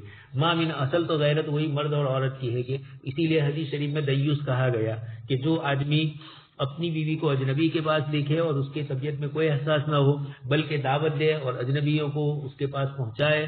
عصر حاضر میں اس طرح کی کئی چیزیں رات دن پیش آ رہی ہے، کبھی کبھار تو مسلمان بھی اس میں شریک ہو جاتے ہیں. تو اسلام کی غیرت یہ ہے کہ وہاں اجنبی یا عورت کی طرف نگاہ اٹھا کر نہ دیکھا جائے، یہ ایک عورت کی غیرت ہے. ایک مرد کو قرآن نے قل للمؤمنین یغضوا من ابصارہم فرمایا ہے اسی بنیاد کے اوپر.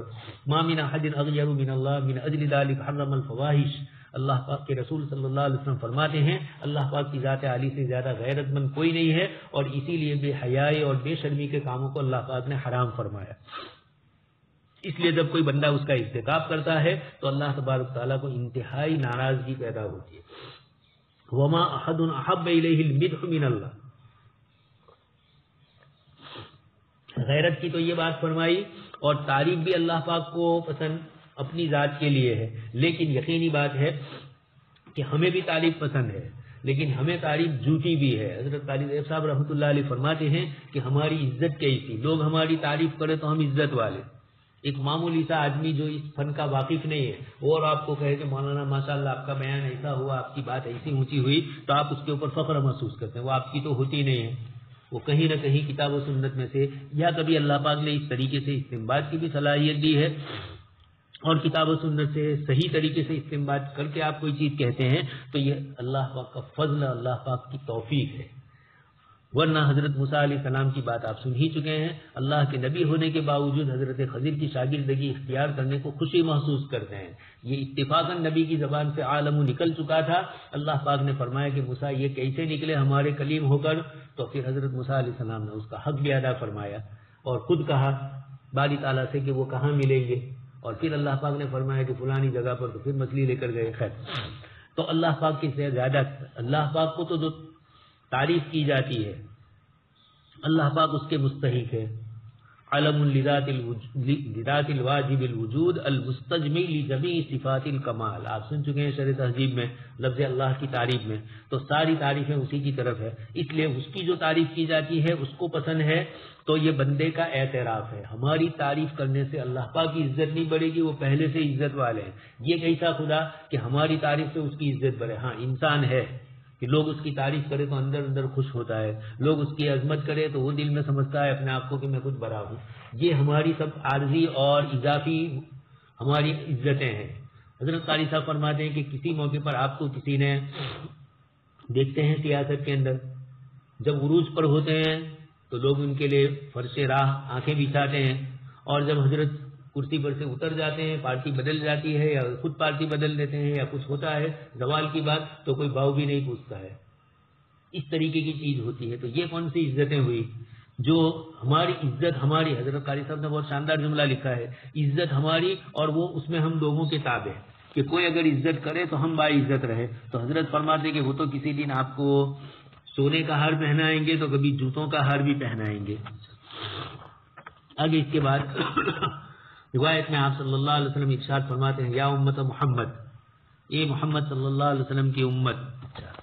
آگے اس سے پہلے ہے حضرت عائشہ فرماتی ہے کہ آپ صلی اللہ علیہ وسلم نے ارشاد فرمایا کہ اے امت محمدیہ، آپ نے خود اپنی امت کے لیے یا امت محمد، ما احد اغیر من اللہ، اللہ پاک کی ذات عالی سے زیادہ غیرت والا کوئی نہیں ہے. ان یرا عبدہ و امتہ تزنی، اپنے بندے اور اپنے بندی کو یہ دیکھے. یہاں عبدہ اور امتہ سے مراد بانی غلام نہیں ہے، اللہ کی طرف نسبت ہے. ہم سبھی اللہ کے عبد اور اما ہے.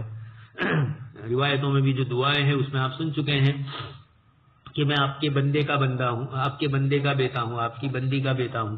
او امتہ تزنی، کہ وہ زنا کرے. زنا اللہ نے جب حرام فرمایا تو اب اللہ پاک کی غیرت کا تقاضا یہ ہے کہ حرام فرمایا تو بندے اس کے قریب نہ جائے. اسی طرح یا امت محمد لو تعلمون ما اعلم لضحکتم قلیلا ولبکیتم کثیرا. اے امت محمدیہ، اگر جو چیز میں جانتا ہوں وہ تم جان لو تو تمہارا رونا ہنسنا کم ہو جائے اور تمہارا رونا زیادہ ہو جائے. اللہ کے عذاب کا استحضار، اللہ کی ناراضگی کا استحضار تمہیں ہو جائے تو اس طرح کی چیزیں ہوگی. آگے اس کے بعد آپ صلی اللہ علیہ وسلم ارشاد فرماتے ہیں، حضرت عروہ ابن زبیر اپنی والدہ حضرت اسماء رضی اللہ تعالیٰ عنہ کے حوالے سے نقل کرتے ہیں. حضرت عروہ ابن زبیر فرماتے ہیں کہ حضرت اسماء فرماتی ہیں انہا سمیت، انہوں نے آپ صلی اللہ علیہ وسلم سے ارشاد فرماتے ہوئے سنا کہ کوئی چیز اللہ تبارک تعالیٰ کی ذات عالی سے کوئی غیرت والا نہیں ہے. آگے حضرت ابو ہریرہ نے روایت نقل کی، ان اللہ تعالیٰ یغار وغیرت اللہ یأتی المؤمن ما حرم اللہ. اللہ تبارک تعالیٰ غیرت والے ہیں اور اللہ کی غیرت کا تقاضا ہی یہ ہے کہ مومن یأتی المؤمن ما حرم اللہ، اللہ نے جو چیز حرام فرمائی مومن اس کا ارتکاب کرے. یہ اللہ کی غیرت کا تقاضا ہے کہ اس کو سزا دے، لیکن پھر بھی معاف فرما دیتے ہیں. یہ ایک عجیب و غریب جملہ فرمایا، غیرت اللہ اللہ یأتی. کچھ روایتوں میں لا زائد بھی ہے اور ہماری روایت میں ان یأتی المؤمن.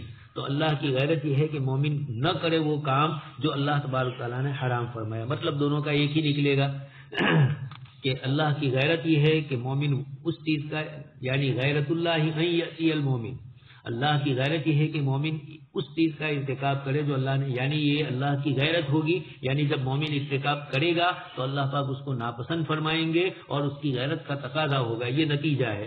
اور لا زائد مان لیں تو عبارت کے اندر تھوڑی آسانی ہو جاتی ہے سمجھنے میں. آگے اسی سلسلے میں حضرت اسماء رضی اللہ تعالیٰ عنہ اپنا واقعہ نقل کرتی ہے کہ ایک مرتبہ حضرت اسماء رضی اللہ تعالیٰ عنہ جا رہی ہے اور آپ صلی اللہ علیہ وسلم سے ملاقات ہوتی ہے راستے میں. حضرت اسماء فرماتی ہے قالت تزوجنی زبیر، جب اللہ میرے والد محترم نے میرا نکاح حضرت زبیر سے کروایا، میرا جب نکاح ہوا تو وما له بالارض من مال ولا مملوک ولا شيء غیر نازہ وغیر فرسہ.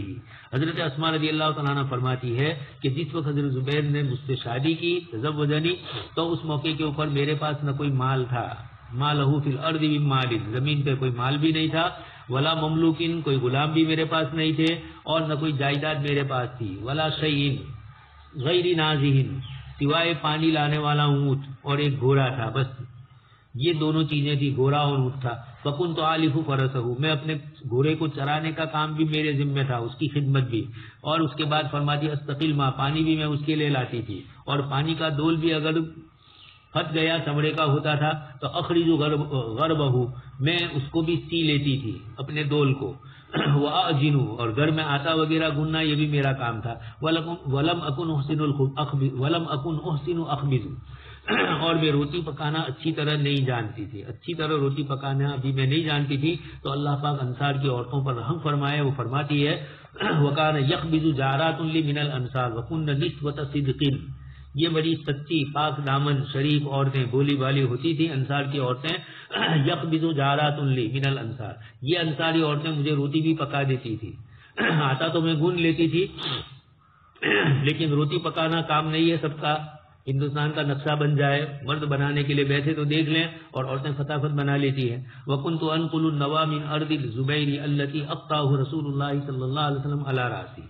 حضرت اسماء رضی اللہ تعالیٰ عنہ فرماتی ہے کہ میں حضور صلی اللہ علیہ وسلم نے ایک چھوٹی سی زمین تھی جو حضرت زبیر رضی اللہ تعالیٰ عنہ کو دی تھی، انقل النوا، میں گٹلیاں وہاں سے لے آتی تھی، کھجور کی چن لیتی تھی اور وہاں سے اپنے سر پر لاد کر لے آتی یہ حضرت علی رأسی، اپنے سر کے اوپر میں لے آتی۔ وہی منی علی ثلثی فرسخین، 3 فرسخ کی مسافت کے اوپر وہ مجھ سے تھے۔ حضرت اسماء رضی اللہ تعالیٰ عنہ فرماتی ہے کہ اتنا دور مجھے جانا پڑتا تھا، 2 میل کے قریب۔ فجئت یوما والنوى علی رأسی، ایک دن میں وہاں سے آ رہی تھی، اس زمین سے، اس کھیت سے جہاں کھجور کے درخت تھے، تو اس کی گٹلیاں چن کر میں لاتی تھی اور اس کو کچھ بیچ کر یا کچھ کام کر کے اس سے کچھ روپئے مل جاتے تھے، میرے سر پر تھی۔ فلقیت رسول اللہ صلی اللہ علیہ وسلم ومعه نفر من الانصار، سامنے سے اللہ کے نبی صلی اللہ علیہ وسلم تشریف لا رہے ہیں اور آپ صلی اللہ علیہ وسلم کے ساتھ انصار کی ایک جماعت بھی ہے، اکیلے نہیں ہے حضور۔ ثم قال، اور پھر آپ صلی اللہ علیہ وسلم نے اپنے اونٹ کے لیے اشارہ کرتے ہوئے حضرت اسماء کو فرمایا، اخ آپ نے فرمایا بٹھانے کے لیے، مقصد تھا کہ حضرت اسماء پیچھے بیٹھ جائے، لِيَحْمِلَنِي خَلْفَهُ، تاکہ مجھے پیچھے سوار کرے۔ فَاسْتَحْيَيْتُ أَنْ أَسِيرَ مَعَ الرِّجَالِ، مجھے شرم ہوئی کہ میں آپ صلی اللہ علیہ وسلم اور انصار کے ساتھ مردوں کے درمیان میں اس طریقے سے اونٹ پر بیٹھ کر چلوں۔ اور دوسری بات مجھے یاد آ گئی حضرت زبیر کی غیرت کی، مجھے یاد آئے کہ میرے شوہر اگر دیکھیں گے تو ان کی طبیعت پر ناگوار گزرے گا کہ میں حضور کے پیچھے بیٹھے ہوں۔ وَكَانَ أَغْيَرَ النَّاسِ، اور میں جانتی تھی کہ وہ لوگوں میں سب سے زیادہ غیرت والے تھے۔ اللہ کے نبی صلی اللہ علیہ وسلم بھی سمجھ گئے، اگر سے حضور پیچھے بٹھاتے تو بیچ کے اندر کوئی نہ کوئی چیز ہوتی، یا کہ پردے کے آیتوں کے نازل ہونے سے پہلے کا یہ واقعہ ہو، یہ بھی ہو سکتا ہے، اس لیے کہ یہ شروع کا واقعہ ہے جب کچھ نہیں تھا۔ پھر حضرت ابوبکر صدیق نے انتظام بھی کیے، حضرت زبیر کو بھی زمینیں ملی پھر جہاد کے اندر۔ لقینی رسول اللہ، میں حضرت زبیر کے پاس آئی گھر اور میں نے اپنے شوہر سے اس کا تذکرہ کیا کہ اللہ کے نبی صلی اللہ علیہ وسلم راستے میں مجھے ملے اور میرے سر پر گٹلیاں تھیں اور حضور کے ساتھ صحابہ کی ایک جماعت تھی اور آپ صلی اللہ علیہ وسلم نے اپنی سواری دکھائی تاکہ میں سوار ہو جاؤں، لیکن مجھے شرم محسوس ہوئی ان سے اور آپ کی غیرت کو بھی میں نے سمجھ لیا تھا، یعنی اس کا بھی مجھے استحضار ہوا۔ حضرت زبیر نے اس کے بعد جواب میں فرمایا کہ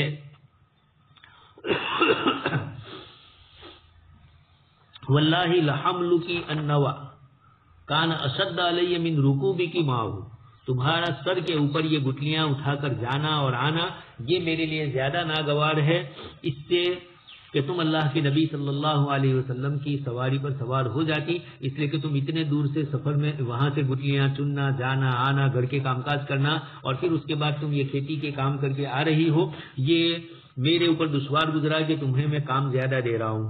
اور آپ صلی اللہ علیہ وسلم کے ساتھ سواری پر بیٹھ جاتی، ایک تو اللہ کے نبی صلی اللہ علیہ وسلم ویسے حضرت زبیر کے رشتہ دار ہے لیکن رشتہ داریوں سے ہی حضور نے بچایا، آگے روایتیں آ رہی ہے۔ قالت حتی ارسل الی ابو بکر بعد ذلك بخادم، حضرت ابوبکر صدیق کو پتا چلا کہ بیٹی کو یہ تکلیف ہے تو حضرت ابوبکر صدیق آپ صلی اللہ علیہ وسلم کے پاس کچھ، مسلم شریف کی روایت میں یہ بھی ہے، ہمارے محشی رحمۃ اللہ علیہ فرماتے ہیں کہ آپ صلی اللہ علیہ وسلم کے پاس کچھ قیدی آئے تو آپ نے ایک خادم کے طور پر حضرت اسماء کو دیا، تو کفتنی سیاست الفرس، گھوڑے کے کام کاج کے لیے یعنی گھوڑے کی خدمت کے لیے وہ خادم آ گیا اور وہی پھر خدمت کرتا تھا۔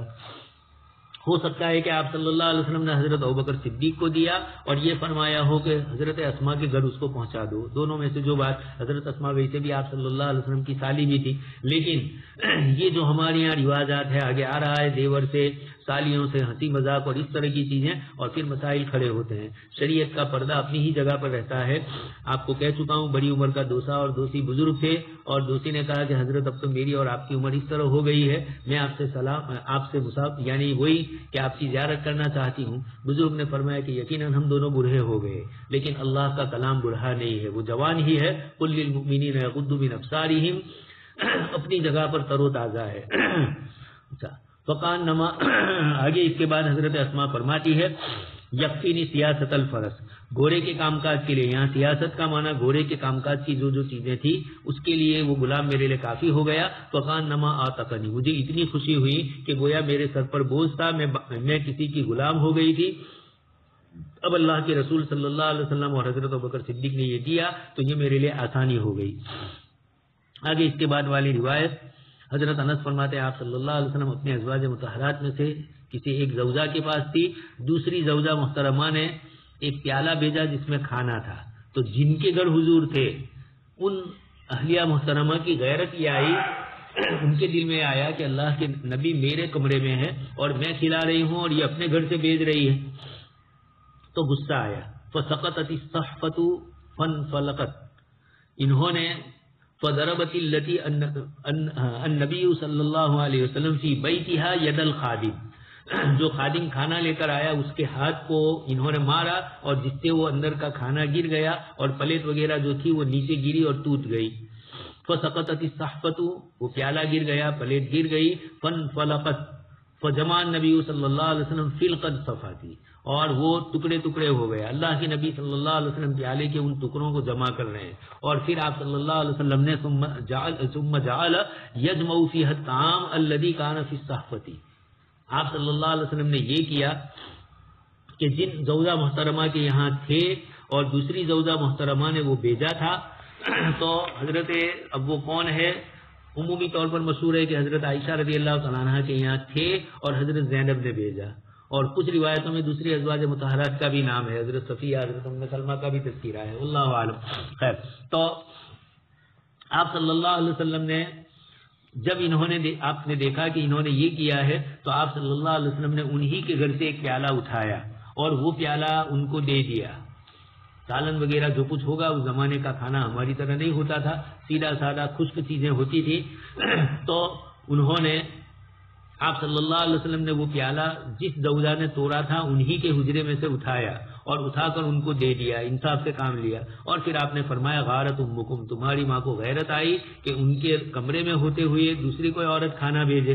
ثم حبس الخادم، پھر خادم کو روکا، حتی اتی بصحفۃ من عند التي هو في بیتها، جن کے حجرے میں تھے آپ صلی اللہ علیہ وسلم نے تو ثم یجمع فیها الطعام الذي كان في الصحفۃ، پیالے میں جو کھانا تھا وہ بھی آپ صلی اللہ علیہ وسلم نے لے لیا اور اس کو جمع کر دیا۔ یہ اللہ کے نبی ہے، اور اس کے باوجود آپ صلی اللہ علیہ وسلم کس طریقے سے معاملہ فرما رہے ہیں۔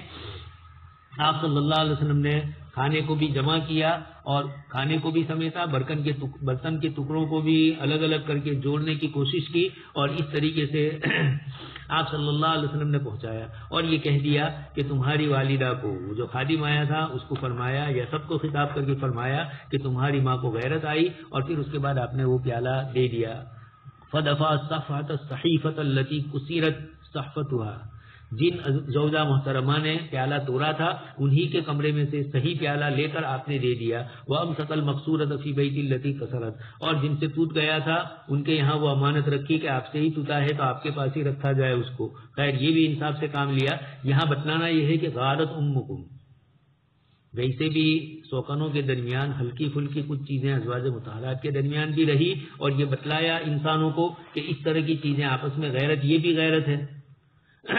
سوکنوں کے درمیان تعلق کا استوار نہ ہونا یہ صرف کس بنیاد پر ہوتا ہے؟ یہاں تو اللہ کے نبی صلی اللہ علیہ وسلم ہے، تو ہر ایک یہ چاہتی ہے کہ حضور کی محبت مجھ سے زیادہ ہو۔ اب میرے کمرے میں ہے اور دوسری عورت کی طرف سے کھانا پہنچے تو ان کی تعریف ہوگی، یا ان کی طرف سے آیا، یہ غیرت یہ برداشت نہیں کر سکتی۔ اللہ کے نبی صلی اللہ علیہ وسلم نے اس طرح کی چھوٹی موٹی چیزوں کو برداشت کیا اور ان چیزوں کو برا نہیں سمجھا، غارت کے لفظ سے اس کو تشبیہ دے کر بتلا دیا۔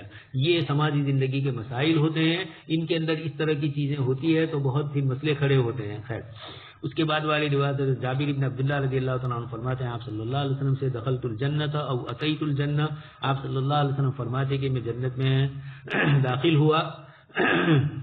آگے کے صفحے پر یہ مثال پھر آ رہی ہے. راوی کو شک ہے کہ دخلت فرمایا اتیت فرمایا.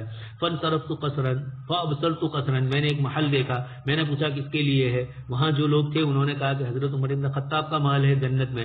میں نے کہا کہ میں اس میں داخل ہوں. پھر اللہ کے نبی فرماتے ہیں فلم یمنعنی الا علمی بغیرتک، لیکن فوراً مجھے احساس ہوا کہ جب یہ محل حضرت عمر بن خطاب کا ہے تو وہاں ان کے لیے جنت کی حوریں ازواج وغیرہ بھی ہوگی، تو فوراً مجھے آپ کی غیرت یاد آئی اور میں اندر نہیں گیا. حضرت عمر نے فرمایا کہ اللہ کے نبی یہ ابھی انت و امی، آپ پر میرے ماں باپ قربان ہو، کیا اللہ کے رسول آپ پر میں غیرت کروں گا؟ لیکن بات یہی ہے کہ جو اصول اور ضابطے ہیں نبی ہونے کے باوجود، اور وہ جنت ہے جہاں مکلف نہیں ہے، لیکن آپ کی طبیعت ثانیہ بن چکی تھی، اس لیے جنت کے اندر بھی آپ صلی اللہ علیہ وسلم کو یہ غیرت یاد آ گئی. اس کے بعد والی روایت میں یہی ہے بینما انا نائم رأیتنی فی الجنہ. اس روایت نے وضاحت کر دی اس درمیان کہ میں سویا ہوا تھا، میں نے اپنے آپ کو جنت میں دیکھا. ایک عورت وضو کر رہی ہے ایک محل کے کونے کے اندر. میں نے پوچھا یہ محل کس کے لیے ہے؟ تو قال ھذا لعمر، امراتن نہیں ہے، قال ہے جبرائیل علیہ السلام یا اور جو بھی آپ کے ساتھ ہوں گے، انہوں نے فرمایا کہ حضرت عمر کا ہے. مجھے ان کی غیرت یاد آ گئی تو فولیت مدبرا، میں پیٹ پھیر کر پیچھے ہٹ گیا. فبکا عمر، جس مجلس میں آپ نے ذکر کیا حضرت عمر بھی تشریف فرما تھے، تو حضرت عمر رضی اللہ تعالیٰ عنہ رونے لگے اور پھر فرمایا او علیک یا رسول اللہ، اگر اللہ کے نبی کیا آپ کے اوپر میں غیرت کروں؟ مراد یہ ہے کہ میں ایسا نہیں کر سکتا. سبحان اللہ بحمدہ، سبحانک اللہم وبحمدک، نشہد ان لا الہ الا انت، نستغفرک ونتوب الیک.